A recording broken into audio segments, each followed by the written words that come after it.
तो देखिए हम लोग 15वां है ना 15वां क्वेश्चन हल कर लिए थे। 15वां और ये 16वां क्वेश्चन भी हल कर लिए थे हम लोग।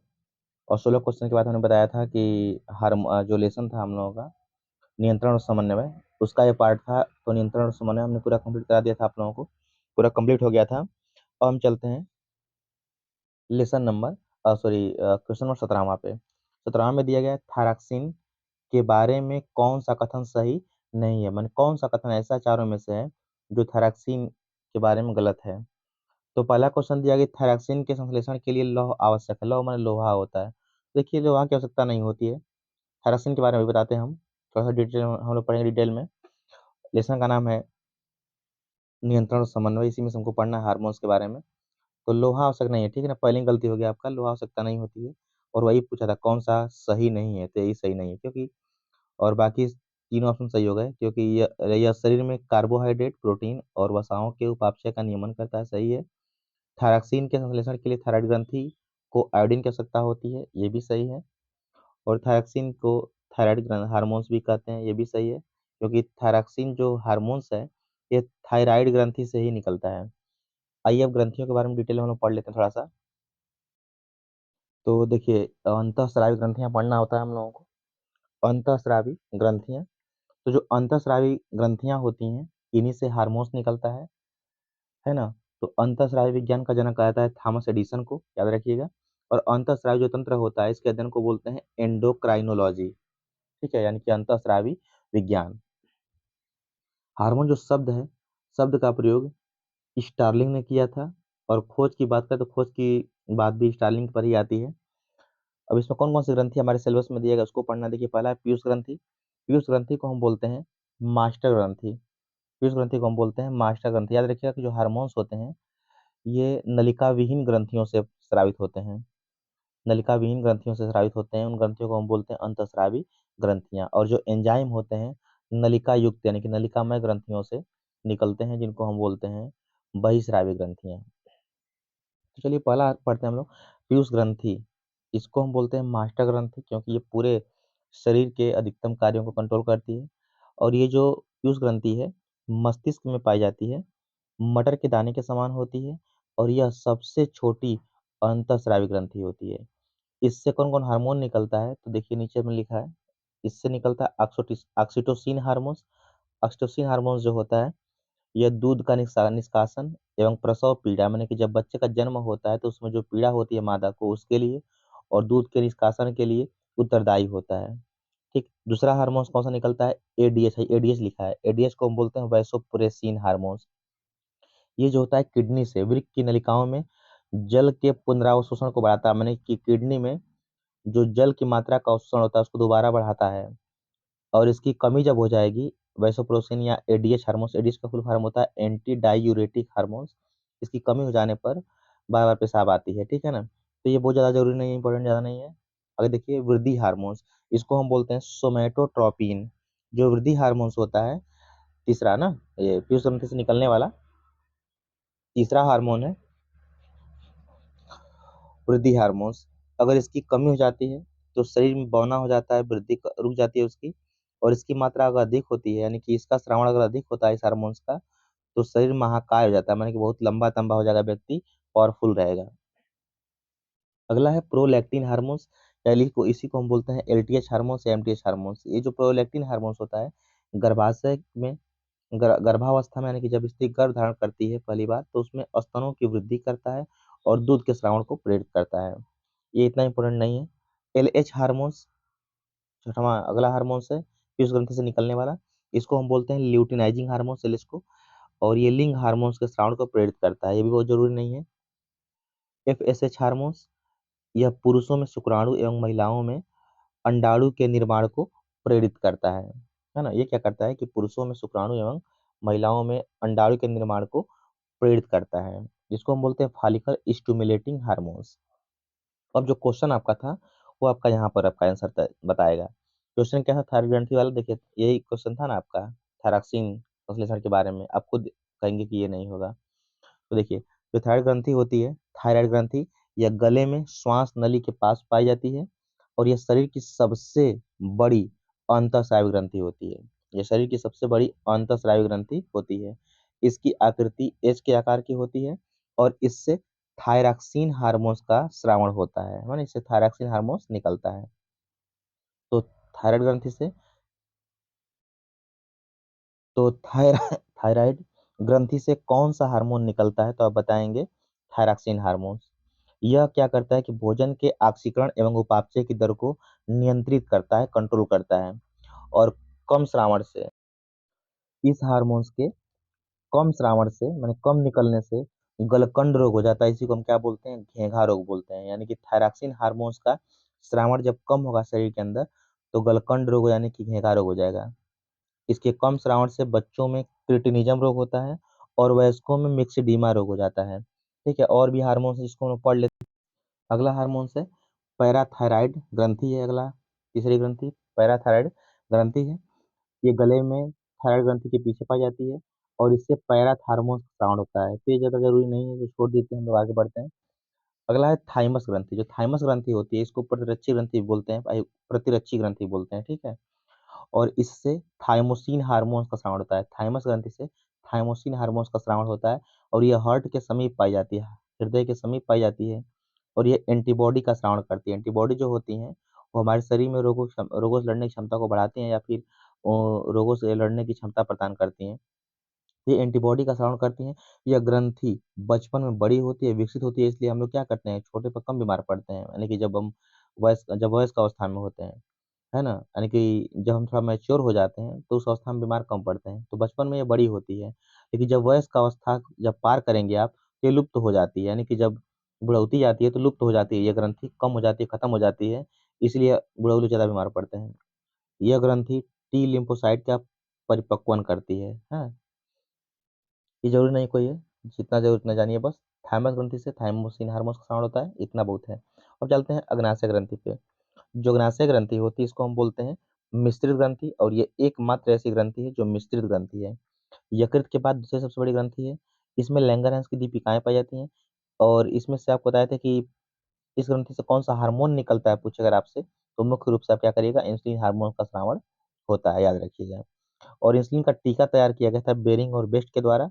इंसुलिन की कमी से मधुमेह यानी कि डायबिटीज रोग हो जाता है और इसकी अधिकता से ग्लाइपोसीमिया रोग हो जाता है, हाइपोग्लाइसीमिया रोग हो जाता है। नेक्स्ट ग्रंथि है, अगली ग्रंथि एड्रीनल ग्रंथि। जो एड्रीनल ग्रंथि होती है ये यह वृक्क के ऊपर पाई जाती है। इसको बोलते हैं हिंदी में अधिवृक्क ग्रंथि। यह वृक्क के ऊपर स्थित होती है। यह संकट के समय, क्रोध के समय ज्यादा सक्रिय हो जाती है। जब आप संकट में रहेंगे, क्रोधित हो जाएंगे, तो उस अवस्था में ज्यादा सक्रिय हो जाती है। इस ग्रंथि के बाहरी भाग को कॉर्टेक्स बोलते हैं और आंतरिक भाग को मेडुला बोलते हैं।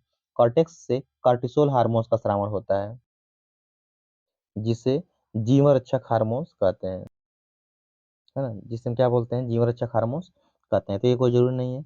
मेडुला से क्या निकलता है, मेडुला वाले भाग से एड्रीनालिन हार्मोन्स का स्रावण होता है, जिसे करो या मरो हार्मोन्स कहते हैं। यह मनुष्य में संकट के समय रक्तदाब यानी कि रक्त का संचार जो होता है उसमें जब दाब लगता है नसों में, रक्तदाब, हृदय की धड़कन, ग्लूकोज का स्तर, रुधिर का संचार में दौड़ना आदि को बढ़ा देता है और बढ़ा करके शरीर को संकट के लिए तैयार कर देता है। ठीक, याद रखिएगा, उतना बहुत जरूरी नहीं है इसमें। ठीक है ना, अब आगे बढ़ते हैं। नेक्स्ट ग्रंथि उतने को पढ़, दो ग्रंथि और बचा हुआ है। तो जो पिनियल ग्रंथि अगली ग्रंथि है, यह अग्र मस्तिष्क के थैलेमस भाग में पाई जाती है। इससे मिलेटोनिन हार्मोन स्राव होता है। ये जरूर नहीं, छोड़ दी इसको, त्वचा के रंग के लिए उत्तरदायी होती है, छोड़ देते हैं इसको। जन ग्रंथि में देखिए, पुरुषों में जन ग्रंथि के रूप में वृषण पाया जाता है और मादाओं में जन ग्रंथि के रूप में अंडाशय पाया जाता है। तो पुरुषों में जन ग्रंथि वृषण होती है, मादाओं में अंडाशय होती है। वृष वृषण से टेस्टोस्टेरोन हार्मोन्स निकलता है, जिसको हम बोलते हैं नर हार्मोन्स। और मादाओं में अंडाशय से एस्ट्रोजन या प्रोजेस्टेरॉन हार्मोन निकलता है, जिसको हम बोलते हैं मादा हार्मोन्स। तो इसको भी आप लोगों को याद रखना है। तो अब हम लोग पढ़ते हैं अगले क्वेश्चन की तरफ, देखते हैं आगे क्या आंसर क्वेश्चन दिए गए हैं। ये अगला क्वेश्चन आपका है, चित्र दिया गया है, निम्नलिखित का ABC भाग बताना है आपको। ये चित्र दिया गया है, इस चित्र में बताना है आपको, पता करना है कि A और B और C क्या है। तो देखिए, ये जो बीज होता है, अंकुरित होता है, उसको दिखाया गया है। तो हम बता दें आपको पहले ही से कि हाई जो पार्ट है बीज का, इसको हम बोलते हैं बीजपत्र। क्या बोलते हैं? बीजपत्र। तो हाई जो पूरा पार्ट है ये बीजपत्र, यानी कि बी वाला क्या है? बीजपत्र है। ये बी वाला पार्ट, ये पूरा जो पार्ट दिखाई दे रहा है गोल सा, ये गोल सा, इसको हम बोलते हैं बीजपत्र। बीजपत्र, ठीक। अब देखिए हाई जो ऊपर का भाग होता है, ऊपर ये अंक जब बीज जमेगा तो जम करके ऊपर का भाग क्या बनाएगा? तना बनाएगा। और तना को हम क्या बोलते हैं? प्ररोह बोलते हैं। प्ररोह किससे निकलता है? तो प्रांकुर से। प्रांकुर से निकलता है प्ररोह, यानी कि तना निकलता है। और नीचे वाले पार्ट से जड़ निकलती है। जड़ को हम क्या बोलते हैं? मूल बोलते हैं। जड़ को हम क्या बोलते हैं? मूल बोलते हैं। मूल को हम क्या कहेंगे? मूलांकुर।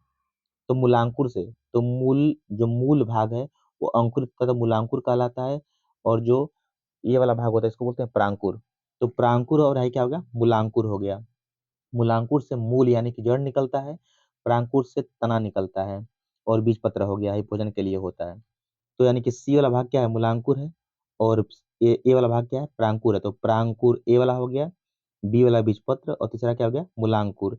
यानी कि प्रांकुर, बीजपत्र और मूलांकुर, जो ऑप्शन रहेगा वही सही रहेगा। देखिए प्रांकुर, बीजपत्र, मूलांकुर, देख पा रहे हैं आप लोग? ये सही है, ये आपसे सही रहेगा, ठीक है।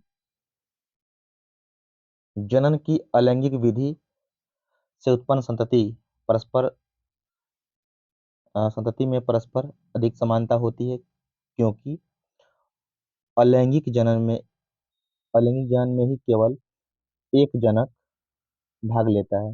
ये सही है कि अलैंगिक जनन में केवल एक जनक भाग लेगा, ठीक है। अलैंगिक जनन में युग्मक शामिल नहीं होते, ये भी सही है। अलैंगिक जनन में युग्मक शामिल नहीं होते। अलैंगिक जनन लैंगिक जनन से पहले होता है, ये कोई जरूरी नहीं है, इसका कोई मतलब ही नहीं है दूर दूर तक। अलैंगिक जनन लैंगिक जनन के बाद होता है, इसका कोई मतलब नहीं है। यानी केवल एक और दो ऑप्शन सही है। देखिए पहला वाला ऑप्शन ना, ए और दो सही है। इसको थोड़ा सा हम पूरा हम लोग देख लेते हैं जनन के बारे में। तो आगे बढ़ते हैं, जनन देख लेते हैं, जनन क्या हो। तो ये हो गया जनन या प्रजनन। जनन या प्रजनन। तो जो जनन होता है या प्रजनन होता है, इसका मतलब इंग्लिश में बोलते हैं रिप्रोडक्शन। परिभाषा क्या होती है इसकी? तो सभी जीवों में अपने जैसे संतान उत्पन्न करने की क्षमता होती है, जिसे जनन या प्रजनन कहते हैं। और जनन मुख्य रूप से दो प्रकार का होता है, लैंगिक और अलैंगिक। लेकिन आपके 10 में तीसरे वाले पार्ट में बांट दिया गया है। और तीसरा भाग क्या होता है? कायिक जनन, ठीक है। लेकिन कायिक जो जनन होता है वो अलैंगिक वाले का ही पार्ट होता है। तो मुख्य में दो प्रकार का होता है। अब बात करते हैं जनन की आवश्यकता क्यों होती है। तो जातियों की वृद्धि के लिए, ताकि जाति की वृद्धि हमेशा होती रहे। जाति की निरंतरता, माने उस जाति का अस्तित्व पृथ्वी पर बना रहे लगातार, उसके लिए जनन आवश्यक है। पृथ्वी पर जीवन की निरंतरता, माने पृथ्वी पर जीवन हमेशा रहे, इसके लिए जनन आवश्यक है।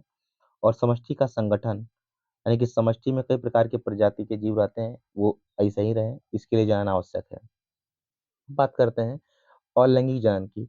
अलैंगिक जनन को हम बोलते हैं एकल जीव जनन। इसका मतलब ये होता है कि नर एवं मादा युग्मकों के अलावा किसी अन्य भाग से जब संतान की उत्पत्ति होती है तो उसको हम क्या कहते हैं? अलैंगिक जनन कहते हैं। और ये कई प्रकार से होता है। पहला यहाँ पर दिया गया है द्विविखंडन। विखंडन ना, विखंडन का मतलब ये होता है, देखिए विखंडन है। विखंडन का मतलब ये होता है कि इस विधि में पादप जो होता है, पादप की कई कोशिकाओं में क्या होता है? बढ़ जाता है, ठीक, कई कोशिकाओं में बढ़ जाता है। तो इससे कोई जरूरी नहीं है। द्विविखंडन में दो भागों में बटेगा। तो विखंडन कहाँ पाता है? तो अमीबा, पैरामीशियम, जीवाणु, इन सब में विखंडन पाया जाएगा। स्पाइरोगाइरा में पाया जाएगा, प्लाज्मोडियम में पाया जाएगा, अमीबा, यूग्लिना सब में पाया जाएगा, ठीक है। हम लोग आगे बढ़ते हैं, जो जरूरी है उसको पढ़। अगला है मुकुलन। जो मुकुलन होता है इसको बोलते हैं इंग्लिश में बडिंग। इसका मतलब ये होता है कि अनुकूल परिस्थितियों में कुछ जीव ऐसे होते हैं जिनके शरीर पर मुकुल का निर्माण होता है, बड यानी कली का निर्माण होता है, ठीक है। और यह मुकुल विकसित होकर के और मातृ पादप से अलग हो जाता है, माने कि जो उसका मूल पादप होता है उससे अलग हो जाता है और नए पादप का निर्माण करता है। इसी के लिए हम क्या बोलते हैं? मुकुलन बोलते हैं। आप ऐसे भी कह सकते हैं कि अनुकूल परिस्थितियों में कुछ जीवों के शरीर पर मुकुल का निर्माण होता है। यह मुकुल उस शरीर से अलग होकर नए संतान की उत्पत्ति करता है। इस क्रिया को हम क्या बोलते हैं? मुकुलन बोलते हैं। और मुकुलन कहाँ कहाँ मिलेगा आपको? तो हाइड्रा में मिलेगा और ईस्ट में मिलेगा। एग्जाम्पल याद रखिएगा, हाइड्रा और ईस्ट में मुकुलन द्वारा जनन होता है। बीजाणु जनन बहुत कम चांस है पूछने का। कुछ कुछ ऐसे पौधे होते हैं जिनमें बीजाणु बनता है। बीजाणु छोटे से अणु होते हैं जिसमें पतली भित्ति पाई जाती है, और अनुकूल परिस्थितियों में ये नए जीव का निर्माण करते हैं। और ये कहाँ होता है बीजाणु जनन? तो याद रखिएगा, Euglena, spirogyra, Ulothrix, Rhizopus, Mucor आदि में बीजाणु जनन होता है, ठीक है ना। किसमें किसमें? Euglena, spirogyra, Chlamydomonas, Rhizopus, Mucor आदि में जो होता है बीजाणु जनन होता है।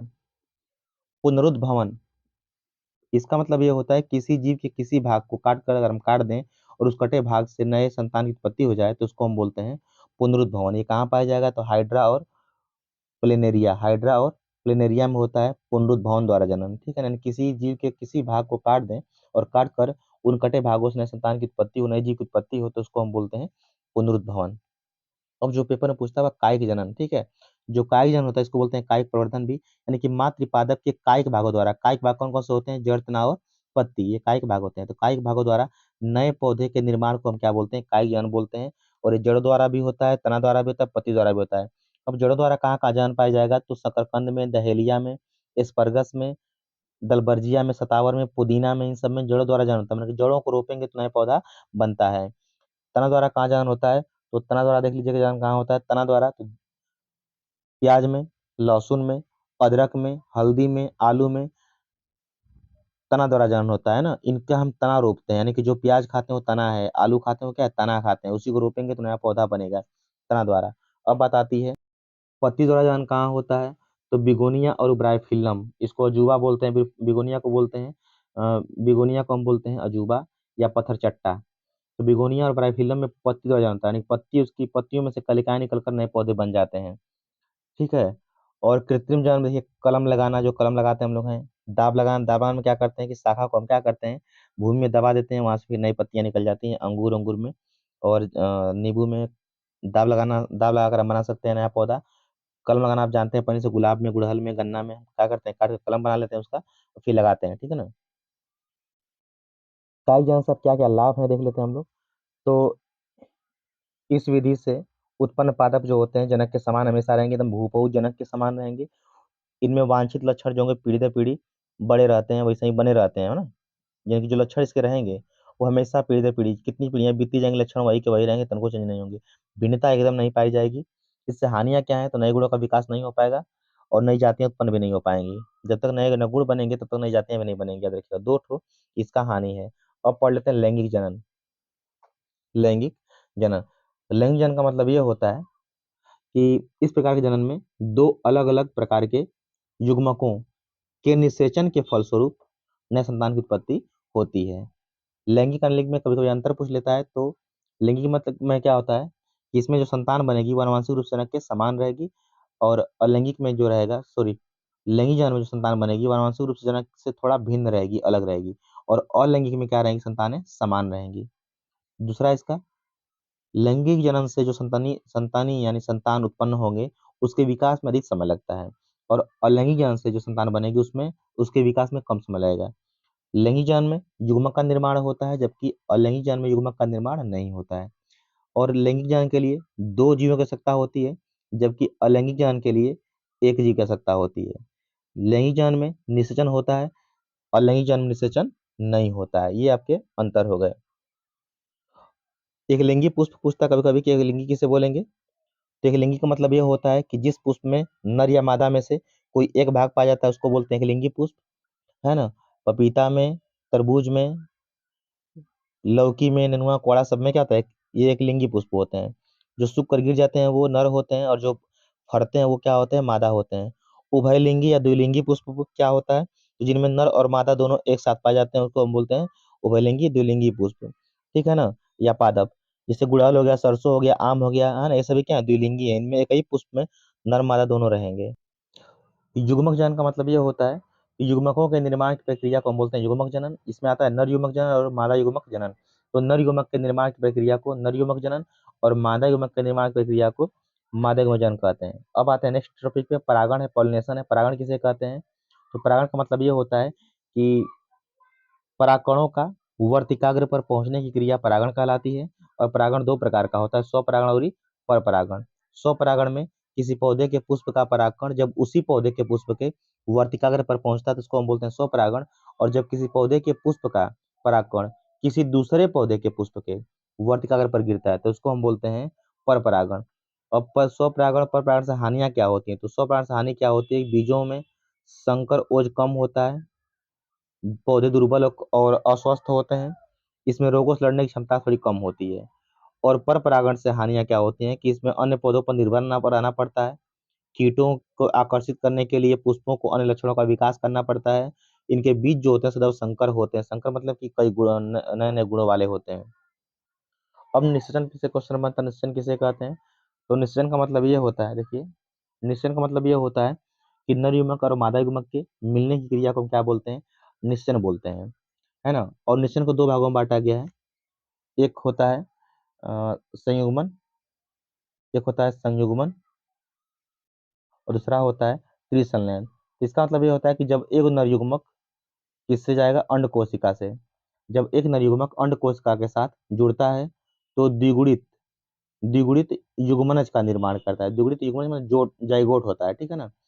तो जब एक नर युग्मक अंड कोशिका के साथ जुड़ता है तो द्विगुणित युग्मनज का निर्माण करता है। इस क्रिया को संयुग्मन कहते हैं, ठीक। और जब एक नर युग्मक ध्रुवीय केंद्रक के साथ, किसके साथ? ध्रुवीय केंद्रक के साथ जुड़ता है तो त्रिगुणित भ्रूणपोष का निर्माण करता है। त्रिगुणित भ्रूणपोष का निर्माण करता है। इस क्रिया को हम बोलते हैं त्रिसंलयन। तो देखिए फिर से देखते हैं, निषेचन में दो क्रियाएं होती हैं निषेचन में, संयुग्मन और त्रिसंलयन। तो संयुग्मन किसे कहते हैं? जब एक नर युग्मक अंड कोशिका के साथ जुड़कर द्विगुणित युग्मनज बनाता है तो उसको हम बोलते हैं संयुग्मन। और जब एक नर युग्मक ध्रुवीय केंद्रक से जुड़कर त्रिगुणित भ्रूणपोष बनाता है तो उस क्रिया को हम बोलते हैं त्रिसंलयन। लेकिन जब ये दोनों क्रियाएं यानी संयुग्मन और त्रिसंलयन, जब दोनों क्रियाएं किसी पौधे में एक साथ होती हैं तो उसको हम बोलते हैं दोहरा निषेचन। दोहरा निषेचन या द्विनिषेचन। इसकी खोज किया था एस जी नवासी ने। तो जब इसको पूछेगा तो आप सही से बताएंगे। यानी कि जब किसी पौधे के पुष्प में या फिर जब किसी पौधे में संयुग्मन और त्रिसंलयन दोनों क्रियाएं एक साथ होती हैं तो उसको हम बोलते हैं द्वारा निषेचन। और बड़ा करना चाहेंगे तो इसकी परिभाषा पर लिखेंगे, फिर इसी का परिभाषा लिखेंगे आप लोग। यानी कि जब एक नर युग्मक अंड कोशिका के साथ जुड़ करके द्विगुणित युग्मनज बनाता है तो इस क्रिया को संयुग्मन बोलते हैं। और जब एक नर युग्मक ध्रुवीय केंद्रक के साथ जुड़ करके त्रिगुणित भ्रूणपोष का निर्माण करता है तो इस क्रिया को हम बोलते हैं त्रिसंलयन। और जब दोनों क्रियाएं किसी पौधे में एक साथ होती हैं तो उसको हम बोलते हैं द्वारा निषेचन। इसकी खोज किया था एस जी नवासी ने, याद रखिएगा। अब निषेचन के बाद पुष्प में कौन कौन से परिवर्तन होते हैं? तो जो बाह्य होता है मुरझाकर गिर जाता है, लेकिन टमाटर में बैगन में पड़ा रहता है। जो दल होता है पुंकेसर, वर्तिकाग्र, ये सभी क्या होते हैं? गिर जाते हैं सूख करके। और जो अंडाशय होता है, अंडाशय से फल बनता है। और अंडाशय की जो भित्ति होती है वो क्या बनाती है? फल भित्ति। और बीजांड से क्या बनता है? बीज बनता है। लैंगिक जनन से क्या क्या लाभ होता है? तो विभिन्नताएं उत्पन्न होती हैं इससे। संतान में उच्च अनुकूलन क्षमता हो जाती है। संकरोच की प्राप्ति होती है। और ये उद्विकास का कारण बनते हैं।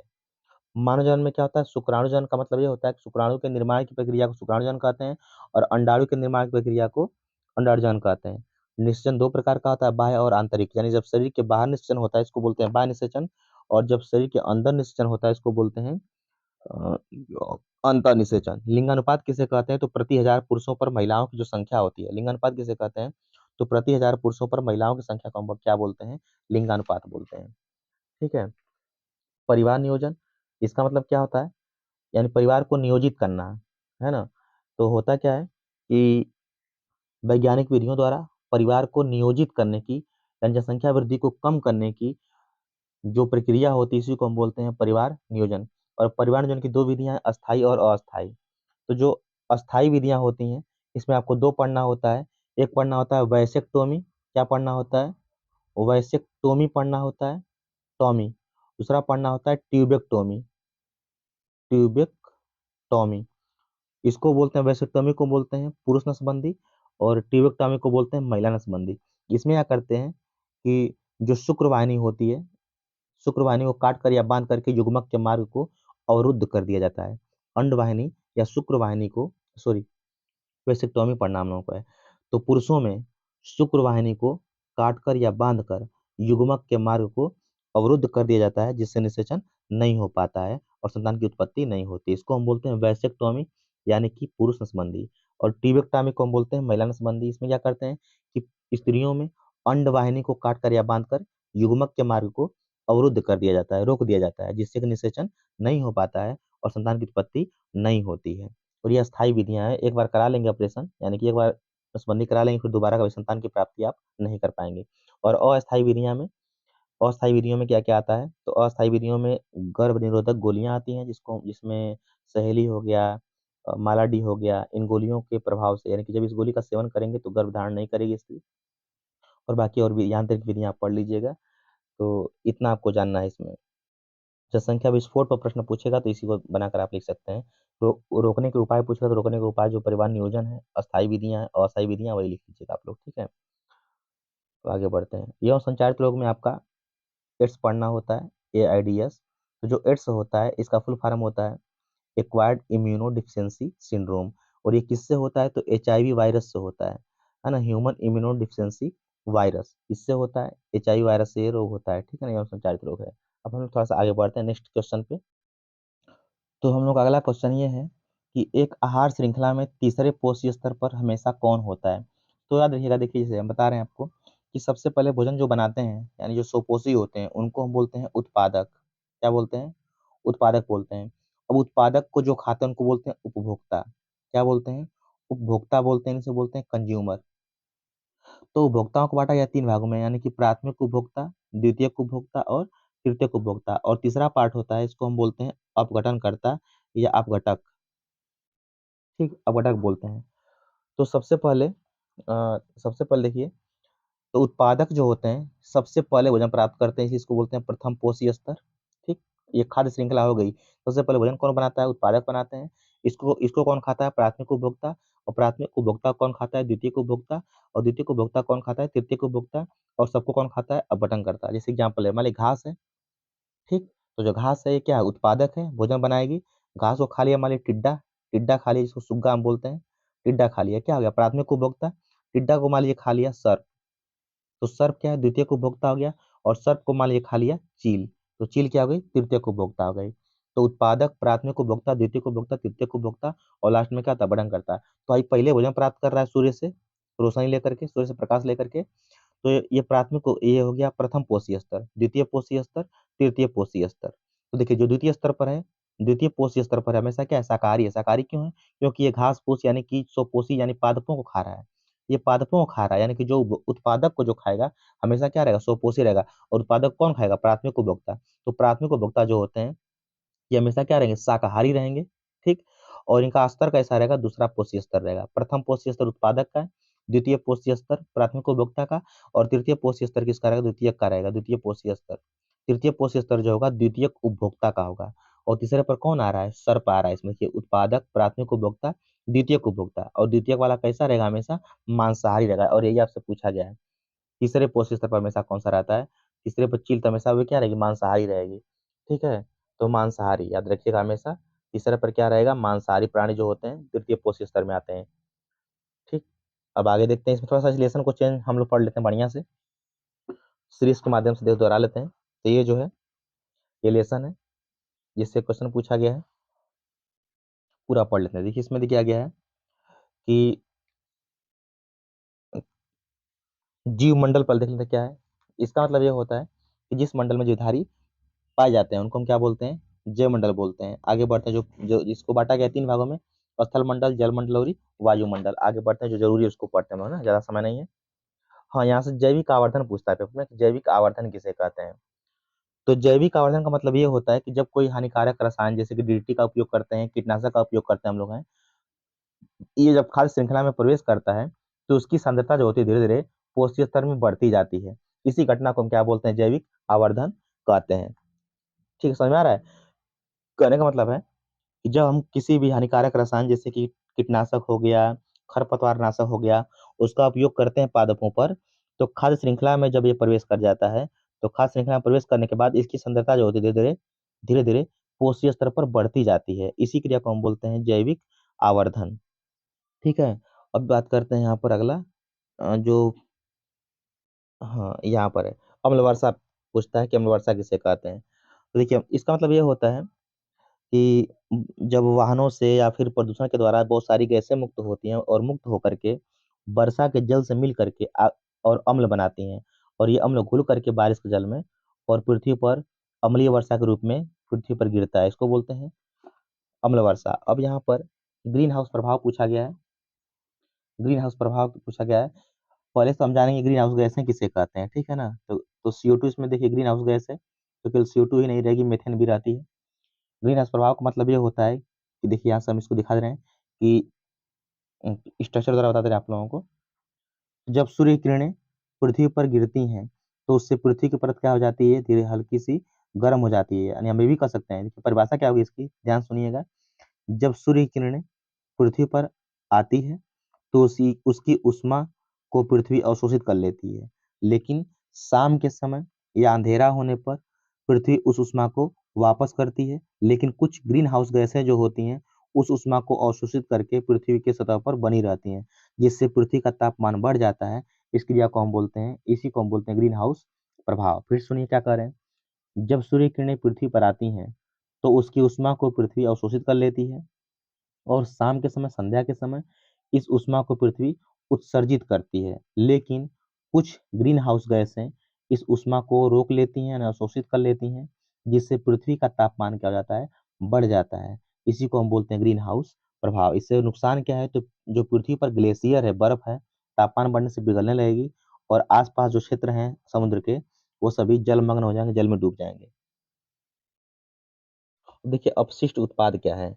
अपशिष्ट उत्पाद का मतलब ये होता है कि जितने भी घरों से कूड़े कचरे निकलते हैं उन्हीं को अपशिष्ट बोलते हैं। प्लास्टिक हो गया, कचरा हो गया, है ना, कागज के टुकड़े हो गए, सब्जियों छिलके हो गए, खाली बोतल हो गई, प्लास्टिक की बोतल हो गई, सभी क्या हैं, अपशिष्ट पदार्थ हैं। और ये दो प्रकार के होते हैं, एक होते हैं जैव निम्नकरणीय अपशिष्ट, दूसरा होता है अजैव निम्नकरणीय अपशिष्ट, है ना। जैव निम्नकरणीय अपशिष्ट, दूसरा होता है अजैव निम्नकरणीय अपशिष्ट। जैव निम्नकरणीय अपशिष्ट का मतलब होता है कि जिन अपशिष्टों का सूक्ष्म जीवों द्वारा अपघटन हो जाता है, उसको हम बोलते हैं जैव निम्नकरणीय अपशिष्ट।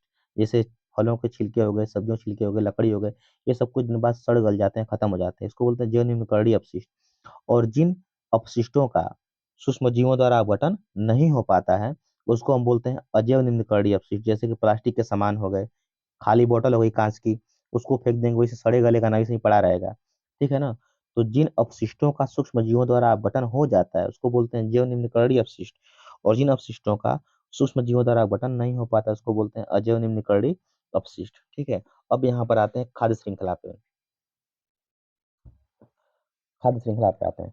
इसका मतलब ये होता है कि जो परतंत्र होता है, पारिस्थितिकी तंत्र में अनेक जीव जो होते हैं भोजन के लिए एक दूसरे से संबंधित रहते हैं, यानी आहार के लिए एक दूसरे से संबंधित रहते हैं और एक श्रृंखला का निर्माण करते हैं। उसी को हम बोलते हैं आहार श्रृंखला या फिर खाद्य श्रृंखला। तो याद रखिएगा, किसी भी पारिस्थितिक तंत्र में अनेक जीव भोजन के लिए यानी पोषण के लिए एक दूसरे से संबंधित रहते हैं, यानी कि आहार के लिए एक दूसरे से संबंधित रहते हैं, और इस प्रकार एक श्रृंखला का निर्माण करते हैं जिसे हम बोलते हैं खाद्य श्रृंखला या फिर आहार श्रृंखला। ठीक। अब बात करते हैं, जैसे मान लें कि अब बढ़ते हैं खाद्य जाल पे। खाद्य जाल, खाद्य जाल का मतलब ये होता है कि किसी भी पारिस्थितिक तंत्र में अनेक खाद्य श्रृंखलाएं पाई जाती हैं, अनेक अनेक खाद्य श्रृंखलाएं पाई जाती हैं जो संयुक्त होकर के एक जटिल तंत्र का निर्माण करते हैं, जिसे हम क्या कहते हैं, खाद्य जाल कहते हैं। परिभाषा क्या हो जाएगी, किसी भी पारिस्थितिक तंत्र में अनेक खाद्य श्रृंखलाएं पाई जाती हैं जो संयुक्त होकर एक जटिल तंत्र का निर्माण करते हैं, जिसे खाद्य जाल कहते हैं। जैसे आप देख पा रहे हैं इस तरह से ये खाद्य जाल है ना। भोजन को देखिए बहुत सारे लोग खा रहे हैं, खा कर इस तरह से बहुत जाल के रूप में बन गया है ये श्रृंखलाएं, ये हो जाता है। अब आगे बढ़ते हैं, ठीक है। अब अगला क्वेश्चन देखते हैं हम लोग, ये तो हो गया इसका आंसर क्या, मांसाहारी प्राणी। अब देखते हैं आगे अगला क्वेश्चन। पार्ट सेकंड में हम चलते हैं। यहाँ पर अभिक्रिया को लिखना है, निम्नलिखित अभिक्रिया को संतुलित करना है, समीकरण लिखना है। देखिए आसान अभिक्रियाएं होती हैं। कह तनु सल्फ्यूरिक अम्ल, तो तनु चाह रहा है चाहे कुछ और है, सल्फ्यूरिक अम्ल है, किससे क्रिया करेगा, दानेदार जिंक से, जिंक कहीं और है। तो देखिए तनु सल्फ्यूरिक अम्ल क्रिया कर रहा है, यानी कि H2SO4, H2SO4 किससे क्रिया कर रहा है, जिंक के साथ, तो जिंक लिख लेंगे हम लोग। जब क्रिया करेगा तो जिंक विस्थापित करेगा किसको, H को, तो बनाया क्या, H2 बनाएगा। ठीक। तो H2 निकल गया बहरे, क्या बना, जिंक और सल्फेट, तो क्या बनेगा यहाँ पर, ZnSO4, ZnSO4 बनेगा, ठीक है ना। तो जिंक क्या करेगा, H2 को हटा देगा, निकल जाएगा, और क्या बनेगा यहाँ से, जिंक सल्फेट, विस्थापन अभिक्रिया हुआ है, ठीक है ना। अब देखिए नेक्स्ट क्वेश्चन है, कह रहा है कि तनु हाइड्रोक्लोरिक अम्ल, तनु चाहे कुछ का है, हाइड्रोक्लोरिक अम्ल है, किससे क्रिया कर रहा है, मैग्नीशियम पट्टी के साथ। तो HCl हमको लेना है, हाइड्रोक्लोरिक अम्ल हो गया, किससे क्रिया करेगा? मैग्नीशियम पट्टी के साथ। तो मैग्नीशियम पट्टी चाहे कुछ का है, इसको 2 मोल लेना पड़ेगा हम लोगों को, क्योंकि Mg जाएगा 2 H घटा देगा, तो क्या बनेगा यहाँ से H2 तो बाहर निकल जाएगा। ठीक, H2 बाहर निकल जाएगा, धातु है तो विस्थापित करेगी अम्ल में से हमेशा H को, हमेशा याद रखिएगा। तो Mg क्या करेगी, H को निकाल देगी, बचेगा क्या? 2 Mg बचेगा, Cl कितना बचेगा? 2 गो, यानी कि क्या बनेगा? MgCl2। क्या बनेगा? MgCl2। ठीक, अब देखिए नेक्स्ट क्वेश्चन है, नाइट्रोजन गैस है, किससे क्रिया कर रही है? हाइड्रोजन के साथ, और क्या बना रही है? अमोनिया। तो नाइट्रोजन मतलब क्या होता है? N2 लेना हम लोगों को है। ठीक, N2 लेना है, प्लस क्रिया किससे कर रही है? हाइड्रोजन से, माने कि H2 से, क्या बनाएगी? अमोनिया। अमोनिया का सूत्र होता है NH3। अब H देखिए N कितना है यहाँ पर? 2 को, इधर कितना N है? 1 है, 2 से गुणा कर देंगे 2 N हो जाएगा। ठीक, 2 N हो गया। अब H कितना है यहाँ पर? देखिए 2 तिहाई 6 हो गया, यहाँ पर 2 तिहाई 6 हो गया, लेकिन यहाँ पर कितना? 2 है, जिसे यहाँ गुणा कर देंगे, तो ये अभिक्रिया आपका हो जाएगी, है ना। N2 प्लस 3H2 से क्या बनेगा? 2NH3 बनेगा। अगला है हाइड्रोजन सल्फाइड H2S गैस का वायु में दहन होने पर जल और H2 बनता है। पहले बता दिया क्या बनना है, देखिए हाइड्रोजन लेना नहीं है हमको, H2S, ये हो गया हाइड्रोजन सल्फाइड गैस हो गई H2S। ठीक, क्रिया किससे कर रहा है? संयोग करके वायु के साथ, माने कि O2 के साथ क्रिया कराएंगे। दहन करना है, जलाना है, तो क्या बनेगा? जल बनेगा। जल मतलब H2O बनेगा, और सल्फर डाइऑक्साइड मतलब होता है कि SO2 बनेगा, है ना, SO2 बनेगा। चलिए बना लेते हैं। तो देखिए ऑक्सीजन यहाँ पे कितना है? 1 है, 2 है, यहाँ पे कितना है? 2 है, गलती यहाँ बराबर नहीं है, तो हम क्या करेंगे? यहाँ 2 से गुणा कर लेंगे, अगर 2 दूना 4 हो गया, और यहाँ पे 2 और 1 3 है, यहाँ पे 2 दूना के 4, 2 गो यहाँ, 2 गो यहाँ, तो 4 हो गया, इधर भी 2 दूना के 4 हो गया, लेकिन इसके चक्कर में 2 एस कितना हो गया? देखिए एस कितना हो गया यहाँ पर? देखिए 2 दूना के 4 हो गया, यहाँ पे कितना? 2 है, 2 दूना के 4 कर लेंगे, तो ये बैलेंस हो गया। लेकिन इसके चक्कर में एस 2 हो गया, एस 2 हो गया, इधर एस कितना? एक ही है, एस कितना करेंगे यहाँ पर? 2 कर देंगे, तो 2 तो एस बैलेंस हो गया। लेकिन 2 एस बैलेंस के चक्कर में वो देखिए 2 दूना के 4, और 4 2 6 हो गया, लेकिन है कितना यहाँ पर? 2 दूना के 4 ही है, तो यहाँ पे हमको 3 से गुणा करना पड़ेगा, 3 दूना के 6 हो जाएगा, ये आपका समीकरण बैलेंस हो जाएगा। अब अगला क्वेश्चन देखिए यहाँ पर है, कह रहा है कि निम्नलिखित का कारण बताइए, प्लेटिनम सोना चांदी का उपयोग आभूषण बनाने में क्यों किया जाता है? क्यों, तो सबको पता है कि प्लेटिनम सोना चांदी जो होती हैं कम क्रियाशील धातु में होती हैं, जल्दी खराब नहीं होंगी। दूसरा, इनमें चमक होती है, चमक होने के कारण इससे अनेक डिजाइन बना सकते हैं, चमक होती है। तीसरा पॉइंट, कि ये नरम होती हैं, यानी कि नरम होने के कारण, यानी नरम का मतलब क्या कर सकते हैं? तन्य होती हैं, और आघातवर्धनीय होती हैं। कैसी होती हैं? आघातवर्धनीय, मतलब कि इनको आसानी से पीट करके जो चाहे वो आकार दे सकते हैं, जो चाहे वो आकार बना सकते हैं। तो 3 इसके रीजन हैं। पहला, कि ये तीनों जो धातुएं होती हैं कम क्रियाशील होती हैं, कम क्रियाशील होने के कारण खराब नहीं होंगे जल्दी, मूर्छा नहीं पकड़ेगा, जंग नहीं पकड़ेगा। दूसरा, कि ये नरम धातुएं होती हैं, यानी कि इनको मोड़ कर चाहे कैसा हूँ जो चाहे वो आकार दे सकते हैं, 2 कारण हो गया। तीसरा, ये चमकदार होती हैं, इसलिए खूबसूरत दिखती हैं। ये 3 रीजन आपके हो गए कि इनका आभूषण के रूप में उपयोग क्यों करते हैं, मतलब कि गुड़िया गहना में। अ, अब यहाँ पर है कि निष्कर्षण प्रक्रम में कार्बोनेट एवं सल्फाइड अयस्क को ऑक्साइड में परिवर्तित किया जाता है, क्यों? कारण बताना है कि क्यों ऐसा करते हैं। देखिए जब तक अयस्कों को उनके ऑक्साइड में कन्वर्ट नहीं कर पाएंगे, तब तक उनका हम ऑक्सीकरण नहीं करा पाएंगे। तो अयस्कों का सही तरीके से ऑक्सीकरण हो पाए, इसीलिए हम क्या करते हैं? उनको पहले ऑक्साइड में कन्वर्ट कर देते हैं, सॉरी अपचयन हो पाए, इसलिए क्या करते हैं? इनको हम पहले ऑक्साइड में कन्वर्ट करते हैं। 7वां क्वेश्चन है कि सहसंयोजी याबन किसे कहते हैं? ये आप लोग पिछले वीडियो में पढ़ चुके हैं, देख लीजिएगा इसको। अब आप यहाँ पर आता है आईपीएससी नाम के बारे में, तो आईपीएससी नाम के थोड़ा सा आप दिखाते हैं आप लोगों को कैसे आईपीएससी नामकरण करेंगे। तो आईपीएससी नामकरण पढ़ने से पहले हम लोग थोड़ा सा चर्चा कर लेते हैं उस लेसन पे जिसमें ये पूछा जाता है कार्बन और उसके यौगिक। ठीक है, कार्बन तथा उसके यौगिक, तो पहले इसमें से हम लोग पढ़ेंगे। पूछता है पेपर में, कार्बन की सर्वतोमुखी प्रकृति क्या होती है? तो कार्बन की सर्वतोमुखी प्रकृति या कार्बन की विशेषताएं क्या होती हैं? तो पहला विशेषता था श्रृंखलन, यानी कार्बन जो होता है, कार्बन में स्वयं के परमाणु, देखिए 3 विशेषताएं उसकी होती हैं। जब पूछा कार्बन की सर्वतोमुखी प्रकृति क्या होती है, तो श्रृंखलन लिखना रहेगा आप लोगों को, बहुबंध बानिक प्रकृति रखना होगा, कार्बन की चतुसंयोजकता लिखना होगा आप लोगों को, और कार्बन की समचतुष्फलकीय प्रकृति आपको लिखना होगा, 4 लिखना होगा, जैसे नंबर रहे उसके हिसाब से लिखना है। ठीक है, तो पहला गुण है श्रृंखलन, इसका मतलब होता है कार्बन में स्वयं के परमाणुओं के साथ ससंयोजी बंध बनाकर और विपरीत माने खुली अथवा सवृंत यानी कि बंद श्रृंखला का निर्माण करने की क्षमता होती है, इसी को हम क्या कहते हैं? श्रृंखलन कहते हैं। तो केवल कार्बन में ऐसा गुण पाया जाता है कि कार्बन अपने परमाणुओं के साथ जुड़ करके और लंबी लंबी श्रृंखला बनाता है, इसी क्रिया को हम क्या बोलते हैं, श्रृंखलन बोलते हैं। दूसरा यहाँ पर है बहुबंध बनाने की प्रकृति। तो कार्बन ऐसा परमाणु जिसमें एकल, द्वि अथवा त्रि तीनों प्रकार के बंध बन सकते हैं, इसीलिए इसको बोलते हैं कार्बन की बहुबंध बनाने की प्रकृति। कार्बन की वैलेंसी संयोजकता है ना, यानी कि कार्बन के अंतिम कोश में कुल 4 इलेक्ट्रॉन उपस्थित होते हैं और 4 की कमी होती है स्टेप पूरा करने के लिए, इसलिए इनकी वैलेंसी कितनी होती है, 4 होती है। कार्बन की सम चतुष्फलकीय प्रकृति, इसका मतलब ये होता है कि दो वैज्ञानिक थे, एक का नाम था लाबेल और वांट हाफ। तो वह लाबेल और वांट हाफ ने बताया था कि मेथेन में जो कार्बन होता है एक सम चतुष्फलक के केंद्र पर होता है और इसकी जो चारों संयोजकताएं होती हैं वो समचतुष्फलक के चारों ओर निर्देशित रहती हैं, ठीक है। और साथ ही साथ किन्हीं दो संयोजकताओं के बीच 109 डिग्री 28 मिनट का कोण बनता है, अर्थात कार्बन की जो चारों संयोजकताएं होती हैं एक तल में नहीं होती हैं, इसी को हम बोलते हैं कार्बन की समचतुष्फलकीय प्रकृति। अब इसके बाद हम लोग आगे बढ़ते हैं, देखते हैं कुछ और क्वेश्चन। तो ये जरूरी नहीं है, इसको पढ़ना जरूरी नहीं है, आगे बढ़ते हैं। हाँ, हाइड्रोकार्बन में चलते हैं। हाइड्रोकार्बन क्या होता है?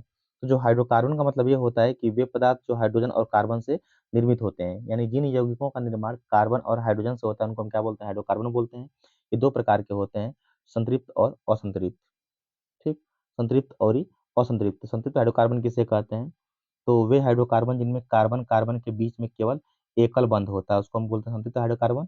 और वे हाइड्रोकार्बन जिनमें कार्बन कार्बन के मध्य में द्विबंध अथवा त्रिबंध होता है उसे हम बोलते हैं असंतृप्त हाइड्रोकार्बन। संतृप्त हाइड्रोकार्बन में एग्जाम्पल क्या होगा, एल्केन होगा।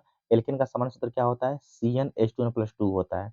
और असंतृप्त में दो एग्जाम्पल रहेंगे, एल्कीन और एल्काइन। एल्कीन को ओलिफिन्स भी बोलते हैं, इसका सूत्र होता है CnH2n और इसमें डबल बॉन्ड रहेगा। और जो ट्रिपल बॉन्ड वाला होता है उसको बोलते हैं एल्काइन। एल्काइन में देखिए 3 बॉन्ड रहेगा, इसका सूत्र होता है CnH2n-2। ठीक है, इतना आपको याद रखना है। और बाकी यहाँ से क्वेश्चन 1 नंबर का आ जाता है कि एल्किल मूलक किसे कहते हैं या मुक्त मूलक किसे कहते हैं। ठीक, तो मुक्त मूलक किसे कहते हैं या एल्किल मूलक किसे कहते हैं? संतृप्त हाइड्रोकार्बन में से अगर एक गैस कम कर दें तो कम करने पर जो प्राप्त मूलक होगा उसी को हम क्या बोलते हैं, एल्किल मूलक बोलते हैं। इसे आर द्वारा दर्शाते हैं। ठीक है, जैसे यहाँ पर है मेथिल एथिल प्रोपिल, एल्किल मूलक में इल लगाते हैं तो मेथिल एथिल प्रोपिल हो जाएगा। ठीक, अब आगे बढ़ते हैं, क्रियात्मक समूह देख लेते हैं। ये तो पढ़ लें, क्रियात्मक समूह आपको बता दिए हैं पहले ही से। अब आगे बढ़ते हैं, कुछ यौगिकों का नामकरण करने की बात आई है, तो नामकरण, लेकिन नामकरण से पहले थोड़ा सा हम पढ़ लेते हैं कार्बनिक यौगिकों की रासायनिक अभिक्रियाएं। इसमें पहला है प्रतिस्थापन अभिक्रिया। देखिए यहाँ पर है प्रतिस्थापन में हटाना होता है। ठीक है, ये अभिक्रिया है, CH2 डबल बॉन्ड CH2 में लिया और यहाँ पर Cl2 लिया, जब क्रिया कराएंगे इसकी, ये एथिलीन है, एथिलीन की प्रतिस्थापन अभिक्रिया हम पढ़ रहे हैं, चाहे विस्थापन अभिक्रिया पढ़ रहे हैं। तो यहाँ पर CH2 है, CH2 देखिए हाइड्रोकार्बन है ना, तो इसमें से एक क्लोरीन क्या करेगा, एक OH को, देखिए दो Cl है, तो दो Cl में से एक Cl क्या करेगा, इसमें से एक OH को लेकर फरार हो जाएगा। तो यहाँ पर एक H बचेगा, यहाँ पर एक Cl बचेगा, यहीं पे आकर के जुड़ जाएगा, तो चौरी Cl। CH4Cl2 है, जब इसकी क्रिया कराएंगे आप लोग तो वही सेम कार्य होगा कि इसमें से एक जो Cl होगा एक OH को लेकर फरार, यानी कि HCl बना लेगा। ठीक, एक OH जो होगा, एगो Cl जो होगा एक OH को लेकर के फरार, तो इसके पास कितना बचेगा, H 3 बचेगा, और Cl कितना बचेगा, एगो, तो बनेगा CH3 और ये Cl। अब नेक्स्ट देखते हैं योगात्मक अभिक्रिया, इसको देख लेते हैं। योगात्मक में जुड़ना होता है, तो हाई बॉन्ड टूटेगा, हाई तोड़ करके हाई एक कलुआ यहाँ एक कलुआ यहाँ जुड़ जाएगा, तो CH2Cl CH2Cl देखिए बन रहा है। यहाँ पर देखिए ये एथिलीन की योगात्मक अभिक्रिया पढ़ रहे हैं, हाइड्रोजनीकरण हो गया, हाई क्लोरीनीकरण हो गया, जब क्लोरीन से क्रिया कराएंगे तो क्लोरीनीकरण, हाइड्रोजन से क्रिया कराएंगे हाइड्रोजनीकरण। ठीक है, और हाइड्रोजन और हाइड्रोजन दोनों रहे, इसको बोलते हैं हाइड्रो हाइड्रोजनीकरण। जब क्रिया कराएंगे तो एक जगह H जुड़ जाएगा, एक जगह H जुड़ जाएगा, तो CH के पास दो H था, पहले से घूर जा रहा था, CH3 हो जाएगा, यो CH3 हो जाएगा, तो CH3 यानी ऊपर क्या बनेगा, CH3 ये टूटेगा तब जुड़ेगा ना, टूट जाएगा बंड, ये सिंगल बचेगा। यहाँ पर देखिए वही सेम काम करना है, CH2 है, और जब क्रिया कराएंगे तो एक जगह कहीं H जुड़ जाएगा, एक जगह कहीं क्या जुड़ जाएगा, Cl जुड़ जाएगा, टूटेगा ना, टूट जाएगा तब। तो CH2 के पास देखिए एक OH जा रहा है, तो यहाँ पे क्या बनेगा, CH3 बन जाएगा। ठीक, और Cl कहाँ जा रहा है, इसके पास, तो CH2 के पास क्या जा रहा है, Cl, ये हो जाएगा। वैसे ही आप किसी अभिक्रिया आप कर सकते हैं। अब आप बात आती है एथिल अल्कोहल की। एथिल अल्कोहल के निर्माण की विधि पूछता है, इंपॉर्टेंट है। तो निर्माण की बहुत सारी विधियां हैं, ठीक है। C2H5Cl है और यहाँ पर NaOH से जब क्रिया कराएंगे तो Na और Cl बाहर निकल जाएगा और C2H5OH बचेगा। इसी को हम बोलते हैं एथिल अल्कोहल या एथनॉल। सूत्र क्या होता है? तो C2H5OH होता है एथनॉल का सूत्र, इसको बोलते हैं CH3CH2OH, ऐसे भी लिख सकते हैं। देखिए तो NaCl निकल जाएगा, C2H5OH बनेगा। यहाँ पर देखिए KBr निकल जाएगा, यहाँ से KBr निकल जाएगा, C2H5OH। यहाँ से AgCl निकल जाएगा, C2H5 और OH। एस्टरों के जल अपघटन द्वारा हम कैसे बनाएंगे? तो यहाँ से हम एस्टर लेंगे और यहाँ से क्या लेंगे? NaOH। तो C2H5OH हमको बनाना था, तो C2H5OH बन जाएगा, बचा है क्या? CH3COO और Na। तो यहाँ पर बनेगा CH3COO और Na, और फिर दोबारा हम लोग क्या बन रहा है? Ethanol, C2H5OH। एमीन की क्रिया द्वारा बनाएंगे हम लोग कैसे? तो यहाँ से देखिए, हाई N जो होता है हमेशा निकल जाता है N2 ग्रुप में, हाई N2 निकल जाएगा N2 ग्रुप में, ठीक। और दो गो O है, दो गो H है, तो C2H5 एगो H यहाँ पे हो जाएगा, बाकी बना क्या? H2O, ठीक है। ऐसी क्रिया होगी। औद्योगिक विधि पूछता है कैसे उद्योग में बनाएंगे? तो सीरा द्वारा, चाहे शर्करा द्वारा, चाहे चीनी द्वारा, चाहे सुक्रोज द्वारा कैसे बनाएंगे? तो हम ग्लूकोज सुक्रोज लेंगे, सुक्रोज को जल में घोलेंगे और ईस्ट द्वारा गठन कराएंगे, तो क्या बनेगा? ग्लूकोज बनेगा, C6H12O6 बनेगा। कितना देखिए, सी कितना है? 12 है, तो 6 गुना के 12 कर लेंगे। एच कितना है? 22 और 2 24, तो 12 गुना के 24। ओ कितना देखिए यहाँ पर 11 और 1 12 है, तो 6 गुना के 12, ये बन जाएगा ग्लूकोज। अब यहाँ से ग्लूकोज हम ले लिए, ग्लूकोज की फिर क्रिया करेंगे किसके साथ? ईस्ट के साथ। तो बनाना क्या हम लोगों को? एथनॉल। तो हम पहले एथनॉल बना लेंगे, C2H5OH। अब देखिए एच कितना इधर है, देखिए एच कितना हमारे पास है? 12 गो है। यहाँ पे कितना है? 5 और 1 6 गो है, तो 6 गुना के 12 हो गया। और सी कितना देखिए यहाँ पे? 2 गुना के 4, यहाँ पे कितना? 6 गो है, 6 में से कितना खत्म हो गया? 4 गो, बचा कितना? 2 गो, तो 2 गो सी बचेगा। और ओ कितना है? 6 गो, 6 में से कितना खत्म हुआ? देखिए एगो, बचा कितना? सॉरी, दो खत्म हो गया, बचा कितना? 4 गो, तो 2 दूना के 4 क्या बनेगा? CO2 बनेगा, ठीक। एथनॉल बनाने की विधि, एथनॉल का रासायनिक गुण पूछ देता है। इसका रासायनिक गुण क्या होगा एथनॉल का? देखिए रासायनिक गुण पहला है, सोडियम के साथ क्रिया कराएंगे हम लोग। जब क्रिया कराएंगे तो C2H5 पहले से है ना, यहाँ से H2O निकल जाएगा, H2 निकल जाएगा बाहर, दो गो जो H है, ये दो गो H खत्म हो जाएगा, जब H निकल जाएगा बाहर तो दो गो Na यहीं पे आकर के जुड़ जाएगा, तो C2H5ONa बन जाएगा, ठीक है। चल, और यहाँ पर H2SO4 से जब क्रिया कराएंगे, H2SO4 जब क्रिया कराएंगे यानी कि इसको बोलते हैं निर्जलीकरण, तो जल बाहर निकल जाएगा। जब ढेरका लेंगे यानी कि जब H2SO4 कम रहेगा और एथनॉल क्या रहेगा? अधिक रहेगा, जब क्रिया कराएंगे तो देखिए आई H2O निकलेगा, बस H2O निकल जाएगा, बाकी दाई C2H5 जुड़ जाएगा, इस तरह से बनाकर क्या बना लेगा? ईथर बना लेगा। समय नहीं है इसलिए आपको हम अभिक्रिया समझा नहीं रहे हैं ज़्यादा, ठीक है। समय कम होने की वजह से समझाने वीडियो बहुत लंबा हो जाएगा। हाई एथनॉल है, H2SO4 क्रिया कराएंगे, H2O निकल जाएगा। जब H2O निकल जाएगा तो देखिए C2O बचेगा, H कितना? 5 1 6, 6 में से 2 निकल गया, कितना बचेगा? H 4 बचेगा। एस्टी कम से क्रिया कराएंगे पूछता है, एस्टी कम से क्रिया कराएंगे, इसी को हम बोलते हैं एस्टरीकरण अभिक्रिया, ठीक है। यानी कि जब एथनॉल क्रिया एस्टी कम से कराते हैं तो एस्टर का निर्माण होता है, एस्टर का निर्माण होता है, इस क्रिया को हम बोलते हैं एस्टरीकरण अभिक्रिया। ये अभिक्रिया याद रखिएगा हमेशा, है ना। यहाँ से क्या होगा?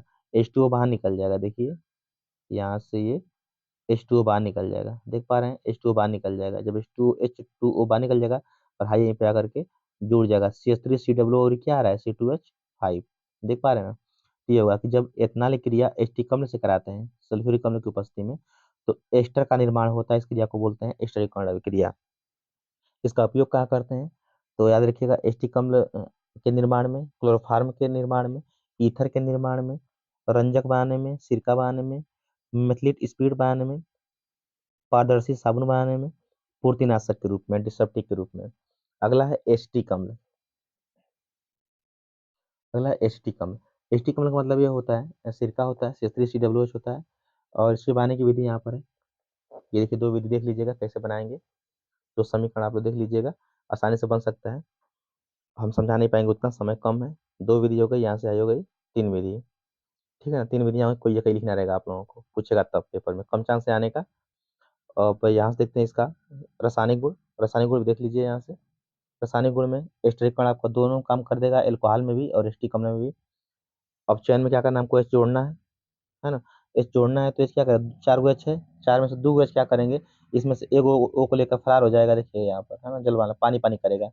तो चार गो एच में से दो गो एच एक ओ को लेकर फरार हो जाएगा, और बचेगा यहाँ पर कितना, CH3CO बस बच जाएगा, है ना, CH3CO बच जाएगा। तो जो 4 OH हैं, 4 OH में से 2 फरार हो जाएगा और 2 यहाँ पर क्या करेगा, जगह पूरा करेगा। ये पूरा हो जाएगा अभिक्रिया। आगे बढ़ते हैं हम लोग, ज़्यादा समय नहीं है, ठीक है। आगे है सिरका के निर्माण में इसका उपयोग करते हैं, एस्ट्राबान में इसका उपयोग करते हैं, रबर के स्कंदन में इसका उपयोग होता है, किसका, एस्टिक अम्ल का। सफेदा के निर्माण में इसका उपयोग होता है, एस्टिक अम्ल का, ठीक है। अब साबुन पढ़ना है, तो साबुन क्या होता है, तो उच्च वसीय अम्लों के सोडियम या पोटेशियम अम्लों को साबुन कहते हैं, और साबुन के निर्माण की प्रक्रिया को हम क्या बोलते हैं, साबुनीकरण बोलते हैं। आप इसको परिभाषा कैसे भी कर सकते हैं, तो उच्च वसीय अम्लों को कास्टिक सोडा या कास्टिक पोटास के साथ अभिक्रिया कराने पर, गर्म करने पर साबुन प्राप्त होता है। इस क्रिया को हम क्या बोलते हैं, साबुनीकरण कहते हैं। इसका देखिए कैसे अभिक्रिया करेंगे, तो CH2 लेंगे और यहाँ पर CW इसी तरह H35 CW, ये आप लेंगे ना, इसी तरह H35 ले लेंगे। जब क्रिया कराएंगे इसके साथ, तो Na जो होता है आकर जुड़ जाएगा यहीं पर, तो C17H35CWNA, C17H35CWNA, 3 जुड़ेगा, C17H35CWNA जुड़ जाएगा, तो बनेगा यहाँ पर क्या बन रहा है देखिए, C17H35COO कितना बनेगा, 3 ठीक है। ये क्या हो जाएगा, ये क्या है, साबुन है, यही साबुन है। C17H35, देखिए C17H35COO क्या आ रहा है यहाँ पर, Na, C17H35COO, ये तो खत्म हो गया पूरा Na। अब बचा क्या, 3 OH बचा, तो यहाँ पर 1 OH बच जाएगा, यहाँ पे जुड़ेगा, यहाँ पे जुड़ जाएगा, यानी कि और एक्स्ट्रा में क्या बनेगा, प्लस करके CH2 बचा है, CH बचा है और CH2 बचा है, जुड़ा क्या, यहाँ पर OH, यहाँ पर OH, यहाँ पर OH, ठीक है। ये बन जाएगा ग्लिसरॉल, है ना, यहाँ पर क्या बन जाएगा, इस तरह से जुड़ जाएंगे OH OH OH, क्या क्या बन जाएगा, ग्लिसरॉल बन जाएगा।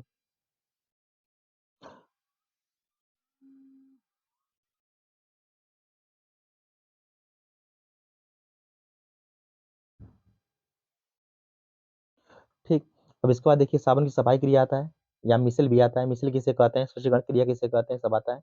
तो मिसल किसे कहते हैं, पहले हम देख लेते हैं। तो साबुन के 2 पार्ट होते हैं, जो C17H35 वाला भाग था, है ना, ये वाला जो भाग है C17H35 वाला, इस ये अध्रुवीय भाग होता है, और CWNA वाला भाग होता है, वो ध्रुवीय भाग होता है। जो अध्रुवीय होता है वसा से नहीं होता है, मैंने वसा से जुड़ा रहेगा, लेकिन द्रव से दूर भागेगा। और जो ध्रुवीय भाग होता है वसारोधी होता है ना, द्रवरागी होता है, द्रव से संपर्क में रहेगा, वसा से दूर रहेगा।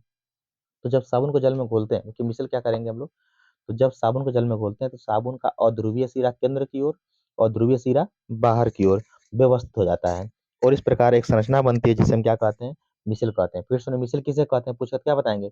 जब साबुन को जल में घोला जाता है, तो साबुन का अध्रुवीय सिरा केंद्र की ओर और ध्रुवीय सिरा बाहर की ओर व्यवस्थित हो जाता है, और इस प्रकार एक संरचना बनती है, जिसे हम क्या कहते हैं, मिसल कहते हैं। ये मिसल का उत्तर हो गया। और जब पूछ देगा साबुन की सफाई क्रिया और स्वच्छीकरण क्रिया या निर्मलन क्रिया, तो आप बताएंगे कैसे, इसी में जोड़ देंगे, इसी परिभाषा में क्या करना है, जोड़ देना है। क्या जोड़ना है, जब यह मिसेल धूल या मैल के संपर्क में आता है, तो उनके कणों को अपनी तरफ आकर्षित करता है, अपने उनके कणों को अपनी तरफ आकर्षित करता है, जिससे उनकी कपड़े पर पकड़ कमजोर हो जाती है, और जल से धोने पर मिसल के साथ साथ धूल के कण भी बह जाते हैं और कपड़े साफ हो जाते हैं। फिर से सुनिएगा, जब साबुन को जल में घोला जाता है, तो साबुन का ध्रुवीय सिरा केंद्र की ओर, सॉरी, अध्रुवीय सिरा केंद्र की ओर और ध्रुवीय सिरा बाहर की ओर व्यवस्थित हो जाता है।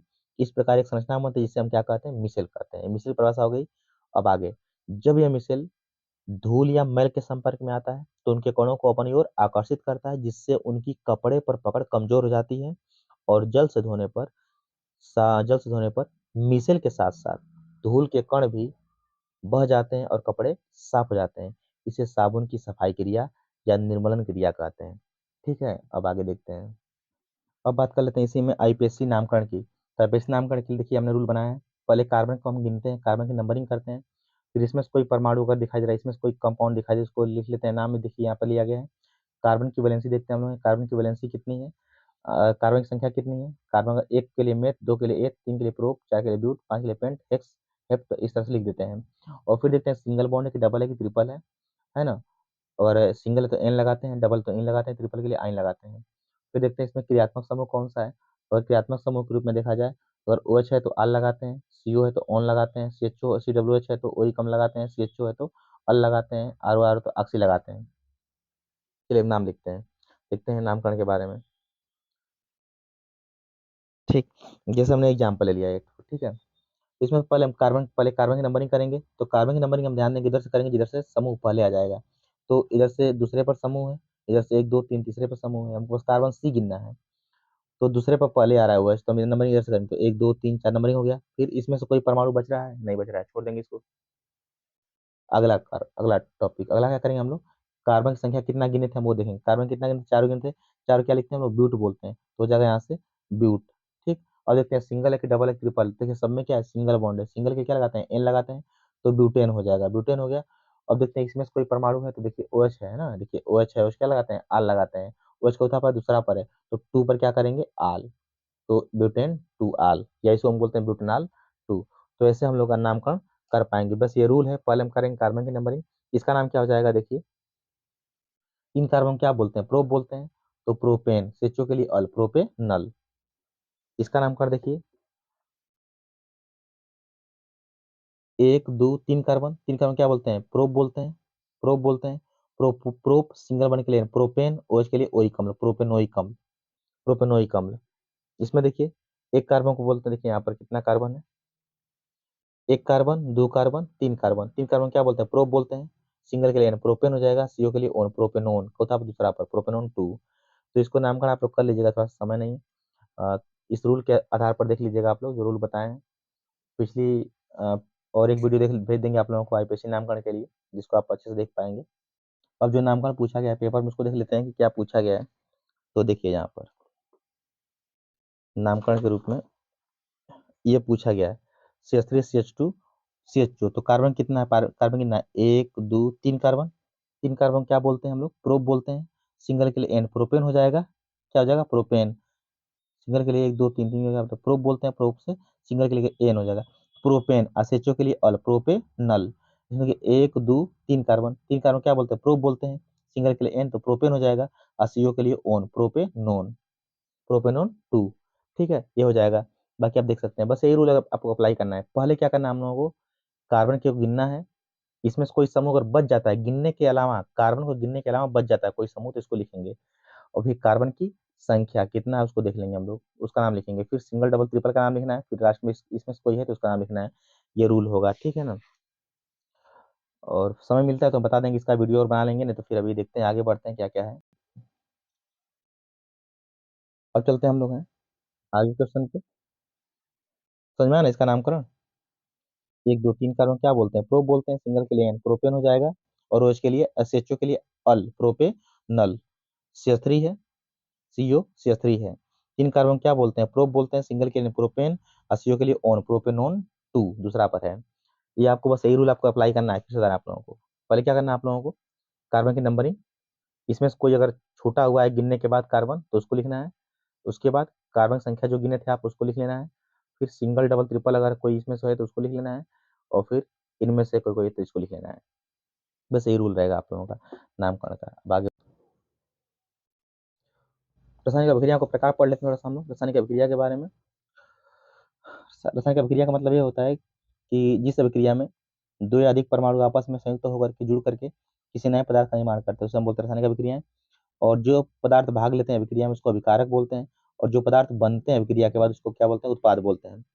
रासायनिक समीकरण किसे कहते हैं? तो रासायनिक अभिक्रिया में भाग लेने वाले पदार्थों को उनके प्रतीकों या संकेत द्वारा व्यक्त करने पर जो प्राप्त समीकरण होता है, उसी को हम क्या बोलते हैं? रासायनिक समीकरण कहते हैं। ये अभिकारक हो गए, सभी उत्पाद हो गए, ठीक है ना। सोडियम है, क्लोरीन है, NaCl बन रहा है। ये सब अभिक्रिया एग्जाम्पल लिया गया, छोड़ दिए इसको। संतुलित रासायनिक समीकरण किसे कहते हैं? तो वह रासायनिक समीकरण जिसके दोनों पक्षों में तत्वों के परमाणु क्या होते हैं? बराबर होते हैं, उसको हम बोलते हैं संतुलित रासायनिक समीकरण। सोडियम 2 इधर भी सोडियम 2 है। H कितना? 2 की 4, देखिए 2 और 2 4। O कितना है? 2 इधर भी O कितना है? 2 बराबर है, ठीक है ना। देखिए C कितना है? कुल 2 इधर भी, देखिए C कितना है? 2। H कितना? 2 2 4 2 6, इधर देखिए 3 3 6 बराबर है ना। तो जिस समीकरण के दोनों पक्षों में तत्वों के परमाणु बराबर होते हैं, उसे हम बोलते हैं संतुलित रासायनिक समीकरण। अब यहाँ पर है, इसका महत्व क्या होता है? इसका महत्व क्या होता है? तो अभिकारकों एवं उत्पाद का ज्ञान। इससे हमको ये जान पाते हैं कि अभिकारक कौन सा, उत्पाद कौन सा है। अभिकारकों एवं उत्पाद की जानकारी होती है। इससे अभिक्रिया की प्रकृति पता चलती है। अभिकारक के उत्पाद में कौन कौन से अणु भाग ले रहे हैं, ये हम जान पाते हैं। इससे ये लाभ होता है। अब चलते हैं अभिक्रिया के प्रकार के बारे में। तो अभिक्रिया में पहली प्रकार होती है ये संयोजन अभिक्रिया, योगात्मक अभिक्रिया, योगज अभिक्रिया, संकरण अभिक्रिया, कई नाम इसका है। तो जिन अभिक्रियाओं में दो या अधिक पदार्थ आपस में जुड़ करके किसी एक पदार्थ का निर्माण करते हैं उसको हम बोलते हैं योगात्मक अभिक्रिया। जैसे यहाँ पर देखिए दो पदार्थ मिल रहे हैं, बन रहा है कितना, एक पदार्थ। दो पदार्थ मिल रहे हैं, बन रहा है कितना, खाली एक पदार्थ। दो पदार्थ मिल रहे हैं, कितना बन रहा है, एक पदार्थ। तो योगात्मक अभिक्रिया है। विस्थापन अभिक्रिया, विस्थापन का मतलब ये होता है कि किसी यौगिक के किसी परमाणु या समूह का किसी अन्य परमाणु या समूहों द्वारा विस्थापन किया जाता है, तो इसको हम बोलते हैं विस्थापन अभिक्रिया या प्रतिस्थापन अभिक्रिया। जैसे आइए देखिए यहाँ पर जिंक है, जिंक क्या करेगा, इसको ढकेल देगा, इसको, इस बेचारा क्या करेगा, कोने में आकर रोएगा और इसकी जमीन कब्जा कर लिया, जेडन, जेडन क्या कर लिया, जेडन SO4 बना लिया।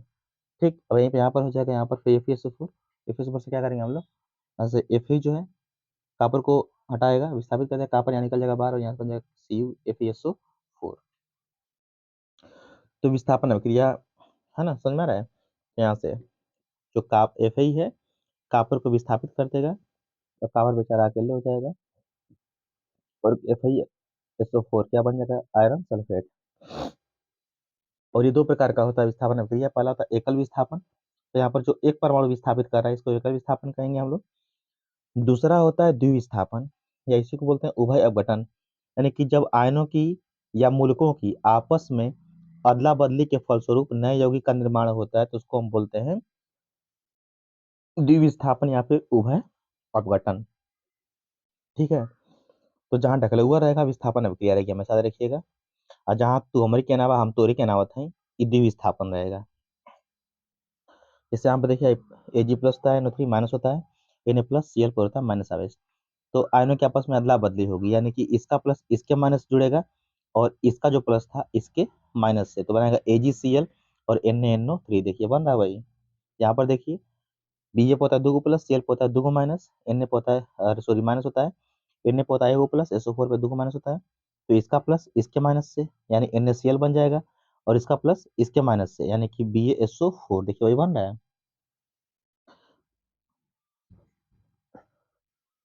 तो ऐसे बनेगा। ठीक है, अब नेक्स्ट प्रक्रिया पढ़ते हैं। तीसरा है अपघटन या विभजन अभिक्रिया। इसमें क्या कोई यानी कि वे विक्रिया जिनमें कोई पदार्थ दो या अधिक भागों में टूट जाता है उसको हम क्या बोलते हैं, अपघटन अभिक्रिया कहते हैं, चाहे विभजन अभिक्रिया कहते हैं। अगर ऊष्मा की उपस्थिति में होगा यही तो इसको बोलेंगे ऊष्मीय वियोजन, प्रकाश की उपस्थिति में होगा तो इसको बोलेंगे प्रकाश वियोजन, विद्युत की उपस्थिति में होगा तो इसको बोलेंगे विद्युत अपघटन। ठीक है, जैसे देखिए यहाँ पर होगा क्या, इसमें कि कोई पदार्थ इधर एक ही पदार्थ रहेगा, इधर कितने बनेंगे, दो पदार्थ। हमेशा ऐसा रखिएगा कि इधर एक पदार्थ हो और इधर कई पदार्थ हो तो हमेशा कैसे विक्रिया रहेगी, अपघटन या वियोजन अभिक्रिया रहेगी। जैसे कैल्शियम कार्बोनेट है, कैल्शियम क्या करेगा, इसमें से चौरकट महाचौरकट है ना, तो क्या करेगा कैल्शियम एक O को लेकर फरार हो जाएगा, बचेगा C के पास कितना O, 2 गो। ठीक है ना, तो ऐसे ही होता है। अब आगे बढ़ते हैं थोड़ा सा। ऊष्माक्षेपीय विक्रिया, ऊष्माक्षेपीय विक्रिया मतलब ऊष्मा फेंकीय विक्रिया, यानी जिस विक्रिया में ऊष्मा क्या होगी, निकलेगी, उत्सर्जित होगी, उसे हम क्या बोलेंगे, ऊष्माक्षेपीय विक्रिया बोलेंगे। एग्जाम्पल हो गया है।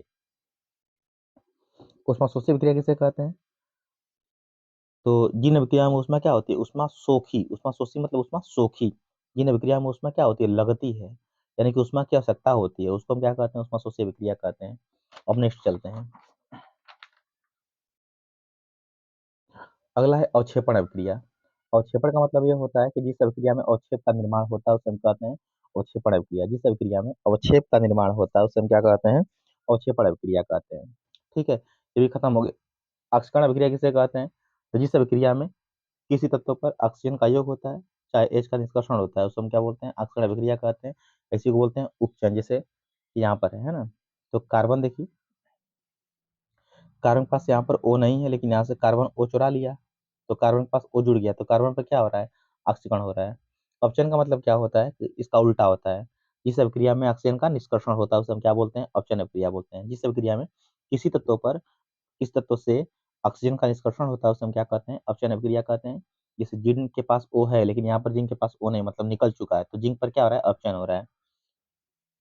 रेडॉक्स अभिक्रिया, इसका मतलब ये होता है कि जिस अभिक्रिया में ऑक्सीकरण और अपचयन दोनों होता है, जिस अभिक्रिया में ऑक्सीकरण और अपचयन दोनों होता है उसको बोलते हैं ऑक्सीकरण अभिक्रिया, सॉरी रेडॉक्स अभिक्रिया। ठीक है, जैसे यहाँ पर देखिए कार्बन के पास आपको बताया कि जहाँ O जुड़ेगा ऑक्सीकरण, जहाँ से O निकलेगा अपचयन, तो जिंक के पास O है यहाँ पर नहीं है, मतलब यहाँ पर क्या हो रहा है, अपचयन हो रहा है। ठीक है, और जिस तत्व पर अपचयन होगा उसको हम क्या बोलेंगे, ऑक्सीकारक बोलेंगे, तो यहाँ पर जिंक क्या है, ऑक्सीकारक है। कार्बन के पास ओ नहीं, लेकिन एक कार्बन के पास ओ यहाँ पर है, मतलब कि कार्बन के पास ओ जुड़ा है, और बताएं कि जहां ओ जुड़ेगा वहां पर क्या होगा, ऑक्सीकरण। और जिस तत्व पर ऑक्सीकरण होगा उसको हम क्या बोलेंगे, अपचायक बोलेंगे। तो कार्बन क्या यहाँ पर है, अपचायक है।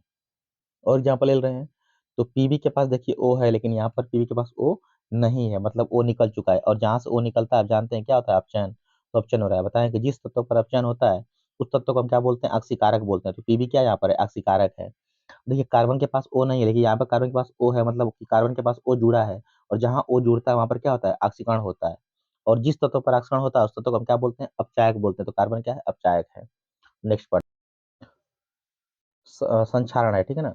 अक्षरण अभिक्रियाओं के प्रभाव क्या है, देखिए संक्षारण हो गया और विकृत गंतव्य, दो ठो पढ़ना रहेगा आप लोगों को इसमें। संक्षारण किसे कहते हैं, तो वायु तथा नमी की उपस्थिति में, धातुओं का धीरे धीरे नष्ट होना है, क्या कहलाता है, संक्षारण कहलाता है। संक्षारण कहलाता है। जैसे लोहे पर जंग लगना, और ये ऑक्सीकरण अभिक्रिया, याद रखिएगा ऑक्सीकरण अभिक्रिया है। संक्षारण जो है एक प्रकार की ऑक्सीकरण अभिक्रिया है। और इसमें देखिए लोहे पर जंग लगना एग्जाम्पल हो जाएगा, चांदी का काला एग्जाम्पल हो जाएगा। रोकथाम देखे लिए पेंट लगाकर, ग्रीस लगा करके, मिश्र धातु बना करके, ये सब लेपन करके, ये सब बात पढ़ चुके हैं पहले भी। विकृतिकंता किसे कहते हैं, तो खाद्य पदार्थों में उपस्थित तेल और वसा के धीरे धीरे ऑक्सीकरण होने से उनके स्वाद या गंध का बदल जाना क्या कहलाता है, विकृतिकंता कहलाता है। फिर सुनिए, खाद्य पदार्थों में उपस्थित तेल और वसा के धीरे धीरे ऑक्सीकरण होने से उनके स्वाद तथा गंध का बदल जाना विकृत घनता कहलाता है। रोकथाम कैसे करेंगे, तो वायुरोधी बर्तनों में रखकर, यानी कि जिस बर्तन पर वायु का प्रभाव ना पड़े, ऑक्सीजन का प्रभाव ना पड़े, उसमें रख करके निम्न ताप पर जो भोजन पक मैंने को जो कम ताप पर पकते हैं भोजन, उसको प्रशीतन करके मैंने फ्रिज में रख ठंडा करके, उसको पैकिंग में कोई चीज पैक कर रहे हैं तो पैकिंग में ऑक्सीजन को निकाल करके वहां पर क्या भरकर, नाइट्रोजन भर करके उस पैकिंग में नाइट्रोजन भर देंगे। तो नाइट्रोजन जब भर देंगे, नाइट्रोजन तो क्रिया नहीं होगी और ये खराब नहीं होगा। या जो पदार्थ खाने वाला रहेगा उसमें प्रतिऑक्सीकारक पदार्थों का उपयोग कर देंगे तो जल्दी खराब नहीं होगा ना। ठीक, जैसे सिरका होता है, अचार होता है, इस सब में क्या करते हैं, प्रतिऑक्सीकारक पदार्थों का उपयोग करते हैं, जिससे बहुत दिन तक चलता रहता है। वैसे ही तो ये सब आपके बचाव गुणवत्ता के। तो देखिए ये क्वेश्चन जो थे हो गया आपका। देखिए इसको हम बता चुके हैं, जैव कड़ी अपशिष्ट और गैर जैव कीड़े अपशिष्ट। इसका मतलब बता दिया आप लोगों को कि इसका मतलब ये होता है कि जिन अपशिष्ट पदार्थों का सूक्ष्म जीवों द्वारा अपघटन हो जाता है उसको बोलते हैं जैव कड़ी अपशिष्ट। और जिन अपशिष्टों का सूक्ष्म जीवों द्वारा अपघटन नहीं हो पाता उसको हम क्या बोलते हैं, अजैव कड़ी अपशिष्ट। एग्जाम्पल बता दिए आप लोगों को, पीछे पढ़ चुके हैं। ग्रंथि के बारे में पूरा बता चुके हैं आप लोगों को। और ये मानव में लिंग निर्धारण भी बता चुके हैं आप लोगों को, छोड़ते हैं इसको। और मानव में आहार नाली भी देख चुके हैं आप लोग। और स्त्री केसर का नामांकित चित्र भी बता देते हैं कैसे बनेगा इसका, फिर देख लेते हैं, थोड़ा सा आगे बढ़ते हैं। यानी पेपर आपका पूरा हल हो गया, ठीक है ना। बस हम लोग पढ़ लेते हैं अनुवंशिकता के बारे में। अनुवंशिकता में देखिए क्या क्या पूछता है आपसे। अनुवंशिकी किसे कहते हैं, पूछता है अनुवंशिकी किसे कहते हैं। तो अनुवंशिकी आनुवंशिक लक्षणों के, सॉरी सॉरी कहाँ पहुंच रहे हैं हम। हाँ, आनुवंशिक लक्षण किसे कहते हैं पेपर में आता है। तो हमेशा रखिएगा कि वे लक्षण जो एक पीढ़ी से दूसरे पीढ़ी में ट्रांसफर होते हैं उन्हें हम बोलते हैं आनुवंशिक लक्षण। वंशागति किसे कहते हैं, तो इसका हो जाएगा आनुवंशिक लक्षणों के प्रथम पीढ़ी से द्वितीय पीढ़ी में जाने की जो प्रक्रिया होती है इसको बोलते हैं वंशागति। और अनुवंशिकी, वंशागति किसे कहते हैं, अनुवंशिकी किसे कहते हैं, तो आनुवंशिक लक्षणों एवं उनकी वंशागति के अध्ययन को हम क्या बोलते हैं, अनुवंशिकी बोलते हैं। शब्द का प्रयोग बेटसन ने किया था और इसके जनक कौन है, तो ग्रेगर मेंडल का है। मेंडल पर टिप्पणी पूछेगा अगर आपसे, तो मेंडल पर टिप्पणी लिख सकते हैं ऐसे आप लोग कि मेंडल जो थे ऑस्ट्रिया के ब्रून शहर में एक चर्च में पादरी थे। उन्होंने मटर के पौधे पर संकरण के अनेकों प्रयोग किए और प्रयोग के आधार पर जो निष्कर्ष निकले उन निष्कर्षों को उन्होंने मेंडल के आनुवंशिकी के नियम के रूप में प्रकाशित कराया। और इसलिए उनको क्या कहते हैं, जनक कहते हैं। जीन पर टिप्पणी पूछता है, जीन किसे कहते हैं। जीन शब्द का प्रयोग सबसे पहले जॉनसन ने किया था। डीएनए के सूक्ष्म खंडों को जीन कहते हैं और जीन की क्रियात्मक इकाई सिस्ट्रान होती है। और जीन को मेंडल ने क्या कहा था, कारक कहा था। आगे बढ़ते हैं, जिन के कार्य क्या होते हैं, तो जिन के कार्य होते हैं लक्षणों का निर्धारण करना। इधर पेपर में आता है समयुग्मजी विषम युग्मजी से। तो समयुग्मजी का मतलब ये होता है कि जब किसी लक्षण के लिए दोनों युग्मक यानी कि जोड़े के जो दोनों जीन होते हैं समान होते हैं तो उसको समयुग्मजी बोलते हैं। और जब किसी लक्षण के लिए जोड़े के दोनों जीन अलग अलग होते हैं, तुलनात्मक होते हैं, तो उसको हम बोलते हैं विषम युग्मजी। एग्जाम्पल में दोनों जीन देखिए टी टी है कैपिटल, तो दोनों समयुग्मजी हो गए। दोनों समयुग्मजी हैं, दोनों समयुग्मजी हैं, दोनों समयुग्मजी हैं। यहाँ पर देखिए दोनों क्या है, विषम युग्मजी हैं। अब आगे बढ़ते हैं। हाँ, पेपर में पूछता है लक्षण प्रारूप और जीन प्रारूप। तो किसी जीवधारी के बाह्य स्वरूप को हम क्या कहते हैं, उसका लक्षण प्रारूप कहते हैं। और किसी जीवधारी की कोशिका में पाई जाने वाली जीन संरचना को हम कहते हैं जीन प्रारूप। अगला है एक संकर संकरण। एक संकर संकरण इसका मतलब क्या होता है, एक संकर संकरण जब तुलनात्मक लक्षणों वाले, सॉरी संकर तथा संकरण है, तो तुलनात्मक लक्षणों वाले नर और मादा के बीच क्रॉस कराने की जो प्रक्रिया होती है उसको संकरण कहते हैं, और इससे प्राप्त जो संतान होती है उसको हम बोलते हैं संकर। नेक्स्ट क्वेश्चन है, नेक्स्ट क्वेश्चन यहाँ पर है एलील या एलोमार्फ या युग्म विकल्पी। तो एलील का मतलब ये होता है, एलील का मतलब ये होता है कि जब किसी जीवधारी में तुलनात्मक जीन पाए जाएंगे किस लक्षण के लिए तो उसको हम बोलेंगे एलील। प्रभावी और अप्रभावी से भी क्वेश्चन आते हैं। तो प्रभावी लक्षण का मतलब ये होता है कि जब तुलनात्मक लक्षणों वाले नर और मादा के बीच संकरण कराते हैं तो प्रथम पीढ़ी में जो लक्षण प्रदर्शित होता है, दिखाई देता है, उसको हम बोलते हैं प्रभावी लक्षण। और प्रथम पीढ़ी में जो लक्षण दिखाई नहीं देता है उसको हम बोलते हैं अप्रभावी लक्षण। एक संकर संकरण पेपर में पूछा गया है। तो एक तुलनात्मक लक्षण को ध्यान में रखकर संकरण कराने की प्रक्रिया एक संकर संकरण कहलाती है, और दो तुलनात्मक लक्षण को ध्यान में रखकर संकरण कराने की प्रक्रिया द्विसंकर संकरण कहलाती है। अब आगे चलते हैं बैक क्रॉस और टेस्ट क्रॉस। तो बैक क्रॉस किसे कहते हैं, तो प्रथम पीढ़ी की संतानों का संकरण जब उसी के किसी एक जनक के साथ कराते हैं तो उसको बोलते हैं संकर पूर्वज संकरण। और दूसरा है परीक्षण संकरण टेस्ट क्रॉस, यानी कि प्रथम पीढ़ी में प्राप्त संतान का संकरण जब उसी के समयुग्मजी अप्रभावी जनक के साथ कराते हैं तो उसको हम बोलते हैं परीक्षण संकरण। अब मेंडल के नियम पढ़ लेते हैं। तो मेंडल के 3 नियम आप पढ़ना होगा आप लोगों को।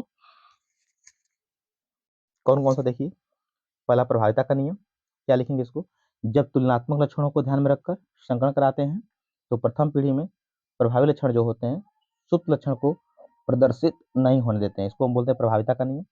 दूसरा है युग्मक की शुद्धता का नियम, थोड़ा सा आपको ध्यान देना होगा। युग्मक की शुद्धता का नियम, इसी को बोलते हैं पृथक्करण का नियम। परिभाषा क्या होगी, जब लाल पुष्प वाले पौधे का क्रॉस सफेद पुष्प वाले पौधे के साथ कराते हैं तो प्रथम पीढ़ी में सभी पौधे लाल पुष्प वाले उत्पन्न होते हैं। युग्मक निर्माण के समय जोड़े के जीन अलग हो जाते हैं। इनमें स्वपरागण कराने पर दूसरी पीढ़ी में लाल और सफेद दोनों प्रकार के पुष्प वाले पौधे 3:1 के अनुपात में प्राप्त होते हैं। ये याद रखिएगा हमेशा कि एक संकर संकरण में पूछे, एक संकर संकरण में फिनोटाइप अनुपात क्या होता है 3:1, जीनोटाइप अनुपात क्या होता है तो 1:2:1, ठीक है ना, याद रखिए। तीसरा है स्वतंत्र विवरण का नियम। तो इसको आप देखिए यहाँ से लिख सकते हैं बढ़िया से एग्जाम्पल के थ्रू। स्वतंत्र विवरण का नियम, इसमें आप ऐसे लिख सकते हैं कि जब पीले गोल तथा झुर्रीदार हरे बीज वाले पौधे के मध्य क्रॉस कराते हैं तो पहली पीढ़ी में सभी पौधे गोल पीले बीज वाले उत्पन्न होते हैं। इनमें स्व निश्चन कराने पर दूसरी पीढ़ी में निम्न 4 प्रकार के बीज वाले पौधे 9:1, 3:1, 3:1 के अनुपात में प्राप्त होते हैं। इतना बढ़िया रहेगा, बाकी एग्जाम्पल आप किताब से देख कर लिख सकते हैं, ठीक है। मेंडल की सफलता के क्या कारण थे, इसको पूछता है कभी कभी, बहुत कम चांस है। तो उन्होंने एक समय पर क्या किया, एक ही लक्षण ध्यान दिया, एक समय पर उन्होंने प्रयोग में एक ही लक्षण पर ध्यान दिया। उन्होंने 2 या अधिक पीढ़ियों तक प्रयोग किया। तीसरा उन्होंने एक वर्षीय पौधा चुना। चौथा उन्होंने द्विलिंगी पौधा चुना। इस तरह से उनकी सफलता के कारण थे। आनुवंशिक पदार्थ किसे कहते हैं, तो जो लक्षणों को पीढ़ी दर पीढ़ी क्या करते हैं, ट्रांसफर करते हैं, उसको बोलते हैं आनुवंशिक पदार्थ। और ये क्या होता है, डीएनए होता है ना, डीएनए होता है, डीएनए आनुवंशिक पदार्थ होता है, याद रखिएगा। डीएनए से ज्यादा क्वेश्चन नहीं पूछता है पेपर में, छोड़ते हैं इसको डीएनए को। और डीएनए आरएनए में अंतर करके पूछता है, इसको पढ़ लीजिएगा, दिया होगा तो हम बता दे रहे हैं मैंने। डीएनए आरएनए में क्या अंतर होता है, तो डीएनए जो होता है 2 पॉलीन्यूक्लियोटाइड श्रृंखलाओं से बनी संरचना होती है, जबकि आरएनए जो होता है एक पॉलीन्यूक्लियोटाइड श्रृंखला से बनी संरचना होती है। डीएनए में डीऑक्सीराइबोस श्रृंखला होती है, जबकि आरएनए में राइबोस श्रृंखला होती है। डीएनए में adenine guanine cytosine thymine, adenine guanine cytosine thymine nitrogen base पाए जाते हैं, जबकि आरएनए में एडेनिन ग्वानिन साइटोसिन और यूरेसिल यूरेसिल नाइट्रोजन बेस पाए जाते हैं। डीएनए में स्व-द्विगुणन की क्षमता होती है, जबकि आरएनए में स्व-द्विगुणन की क्षमता नहीं होती है, स्व-द्विगुणन की क्षमता नहीं होती है। डीएनए आनुवंशिक पदार्थ है, जबकि आरएनए आनुवंशिक पदार्थ नहीं होता है। गुणसूत्र किसे कहते हैं, तो गुणसूत्र जो होता है डीएनए और प्रोटीन के बने होते हैं, ठीक। इसकी खोज किया था स्ट्रासबर्गर ने। और वाल्डेयर ने इनका नाम दिया था। ये हमेशा जोड़े में पाए जाते हैं। मटर में संख्या 14 होती है, मटर में 14 होते हैं, 7 जोड़ी। मनुष्य में 46 यानी कि 21 जोड़ी, सॉरी 23 जोड़ी। ड्रोसोफिला यानी कि आलू में होते हैं 42 यानी कि 21 जोड़ी। मेढक में होते हैं 24 यानी कि 12 जोड़ी, याद रखिएगा। दो प्रकार के होते हैं, कायिक या अलिंगी स्वजात गुणसूत्र, यानी कि जो लिंग लक्षणों के अलावा अन्य लक्षणों को दिखाते हैं, बनाते हैं, उसको हम बोलते हैं कायिक या अलिंगी। ये कितने होते हैं? 44 होते हैं, यानी कि 22 जोड़ी होते हैं मनुष्यों में। लिंग गुणसूत्र किसे कहते हैं? इसी को बोलते हैं असमजात या हेटेरोसोम। ठीक है, तो जो गुणसूत्र लिंग निर्धारण के लिए उत्तरदायी होते हैं उसको बोलते हैं लिंग गुणसूत्र। ये नर और मादा में अलग अलग होते हैं। नर में दिखाते हैं इसको एक्स वाई से, और मादा में इसे एक्स एक्स से। अगला देखते हैं, लिंग निर्धारण किसे कहते हैं, इसको देख लेते हैं। तो वह प्रक्रिया जिसके द्वारा यह सुनिश्चित होता है कि लैंगिक जनन द्वारा उत्पन्न प्राणी नर होगा या फिर मादा। मनुष्य में कैसे करेंगे लिंग निर्धारण? तो मनुष्य में कैसे होता है? तो मनुष्यों में गुणसूत्रों की संख्या 46 होती है, जिसमें से 22 जोड़ी जो होते हैं वो समजात होते हैं, माने समान होते हैं, जो स्त्री पुरुष दोनों में क्या होते हैं? समान होते हैं। और जो 23वीं जोड़ी गुणसूत्र होता है उसी को हम बोलते हैं लिंग गुणसूत्र। पुरुषों में इसे एक्स एक्स द्वारा, सॉरी पुरुषों में इसे एक्स वाई द्वारा, और स्त्रियों में इसे एक्स एक्स द्वारा दर्शाते हैं। स्त्रियां समयुग्मजी होती हैं क्योंकि दोनों युग्मक समान है, और जो पुरुष होते हैं वो विषम युग्मजी होते हैं। अब बाकी यहाँ पर क्या रहेगा? स्ट्रक्चर इतना लिखना रहेगा, जो बता रहे हैं वही लिखिए, जितना दिखा नहीं, जो हम बता रहे हैं उसको बस लिखना आपको है। ठीक है, क्या बताए हैं कि मनुष्य में गुणसूत्रों की संख्या 46 होती है, जिसमें से 22 जोड़ी स्त्री चाहे पुरुष दोनों में समान होते हैं, स्त्री या पुरुष दोनों में समान होते हैं। 23वीं जोड़ी गुणसूत्र को हम कहते हैं लिंग गुणसूत्र, और ये स्त्रियों में इसे एक्स एक्स द्वारा और पुरुषों में इसे एक्स वाई द्वारा प्रदर्शित किया जाता है। स्त्रियां समयुग्मजी तथा पुरुष विषमयुग्मजी होते हैं। लिखने के बाद यहाँ पर हाई स्ट्रक्चर रहेगा आपका। ठीक है, ये स्ट्रक्चर आपको बनाना पड़ेगा, अनिवार्य है। यहाँ पर क्या है? लिंग सीमित लक्षण है। इसका मतलब ये होता है कि बहुत से ऐसे लक्षण होते हैं, जो लिंग सूत्र होता है, लिंग सूत्र सामान्यतः लिंग निर्धारण के लिए उत्तरदायी होते हैं, लेकिन इन पर कुछ अन्य लक्षणों के जिन भी पाए जाते हैं। इसी को बोलते हैं लिंग संलग्न लक्षण। पहला एक्स संलग्न लक्षण, दूसरा है वाई संलग्न लक्षण, तीसरा है एक्स वाई। तो हमको बस एक्स पढ़ना है। एक्स का मतलब ये होता है कि इनके जो जीन होते हैं एक्स गुणसूत्र पर पाए जाते हैं, और वाई वाला जो होता है इसके जीन जो होते हैं खाली वाई पर पाए जाएंगे। एग्जाम्पल में देखिएगा, एक्स वाले में वर्णांधता और हीमोफीलिया, और वाई में याद रखिएगा हाइपरट्राइकोसिस। बाकी इसको नहीं जान देना है, इसको ये नहीं पेपर में पूछेगा। अब यहाँ से है लिंग सीमित लक्षण। इसका मतलब ये होता है कि मनुष्य में पाए जाने वाले ऐसे लक्षणों के जो जीन होते हैं दैहिक या अलिंगी गुणसूत्रों पर पाए जाते हैं, लेकिन इनका विकास पीढ़ी दर पीढ़ी केवल एक ही लिंग के सदस्य में होता है। मतलब कि चाहे स्त्रीलिंग में होगा चाहे पुल्लिंग में होगा। जैसे एग्जाम्पल में पुरुषों में दाढ़ी का पाया जाना, है ना, गाय भैंसों में दूध का श्रावण, है ना, मादा मोर में सुंदर पंखों का विकास, मुर्गों में कलंगी का विकास। ये सब जानते हैं कि दाढ़ी खाली पुरुषों में पाई जाती है, स्त्रियों में नहीं पाई जाती है ना। गाय भैंस में खाली दूध का श्रावण होता है, बकरी में होता है, न कि भैंसा में, न कि सांड में। ठीक है, अगला है लिंग प्रभावित लक्षण। इसका मतलब ये होता है कि कुछ लक्षण ऐसे होते हैं जिनके जीन दैहिक या अलिंगी कुछ स्तरों पर पाए जाते हैं, लेकिन ये लिंग से प्रभावित होते हैं। ये नहीं, पेपर में छोड़ दीजिए इसको। स्वप्रभाविता पूछता है पेपर में। स्वप्रभाविता का मतलब ये होता है, इसको बोलते हैं कोडोमेंस। तो दो तुलनात्मक लक्षणों को ध्यान में रखकर संकरण कराने पर पहली पीढ़ी में दोनों लक्षण अपने आप को प्रदर्शित करते हैं, तो इसे हम कहते हैं स्वप्रभाविता। इसकी खोज किया था कार्ल कोरेंस ने। एग्जाम्पल हो गया। अब यहाँ पर है अपूर्ण प्रभाविता। इसका मतलब यह होता है कि दो तुलनात्मक लक्षणों को ध्यान में रखकर संकरण कराने पर पहली पीढ़ी में जब मध्यवर्ती, सॉरी गलती हो गया, स्वप्रभाविता, इसकी खोज कार्ल कोरेंस नहीं किया था बल्कि इन्होंने किया था। ठीक है ना, तो स्वप्रभाविता में क्या लिखना है? सॉरी फिर से बताते हैं आपको। स्वप्रभाविता में खाली इतना लिखना रहेगा कि दो तुलनात्मक लक्षणों को ध्यान में रखकर संकरण कराने पर पहली पीढ़ी में दोनों लक्षण अपने आप को प्रदर्शित करते हैं, तो उसको हम बोलते हैं स्वप्रभाविता। ठीक है, इसमें देखिए अपूर्ण प्रभाविता में देखिए, इसको ध्यान देना है बढ़िया से। दो तुलनात्मक लक्षणों को ध्यान में रखकर संकरण कराने पर पहली पीढ़ी में जब मध्यवर्ती मतलब कि बीच के लक्षण प्रकट होते हैं, तो इसे हम क्या कहते हैं? अपूर्ण प्रभाविता कहते हैं। इसकी खोज किया था कार्ल कोरेंस ने, याद रखिएगा। और किस पौधे पर? गुलाबास के पौधे पर किया था, याद रखिएगा भाई। ठीक है ना, और ये मंडल के नियम का क्या है? अपवाद है। रक्त वर्ग की बात करें थोड़ा सा हम लोग, तो जो रक्त वर्ग है, रक्त वर्ग ब्लड ग्रुप जो है, इसकी खोज कार्ल लैंडस्टीनर ने किया था। इस और मनुष्यों में जो रक्त वर्ग होते हैं कुल 4 प्रकार के पाए जाते हैं। रक्त वर्ग ए, रक्त वर्ग बी, रक्त वर्ग ए बी और रक्त वर्ग ओ। ठीक है, बस इतना आपको जानना है। रुधिर आधान देख लेते हैं हम लोग। तो इसके लिए रुधिर आधान मतलब कि रुधिर का लेन देन, तो इसके लिए रक्त वर्ग का ज्ञान होना आवश्यक है। यानी कि रुधिर आधान के लिए रक्त वर्ग का ज्ञात होना आवश्यक है। और भिन्न भिन्न रक्त वर्ग का रक्त देने से आरबीसी का अविश्लेषण हो जाता है, माने आरबीसी आपस में चिपक जाती हैं और रोगी की मृत्यु हो जाती है। ठीक है, तो इसीलिए रक्त का जो आधान है वो समान रक्त वर्ग के व्यक्तियों के मध्य ही होना चाहिए। इसमें जो रक्त वर्ग ए बी होता है इसको हम बोलते हैं सर्वग्राही बोलते हैं, हमेशा याद रखिएगा। ए बी को बोलते हैं सर्वग्राही और ओ को बोलते हैं सर्वदाता, है ना, याद रखिएगा। और बाकी आपका मोस्टली हम लोग प्रयास किए हैं कि बहुत ज़्यादा कवर कर पाएँ।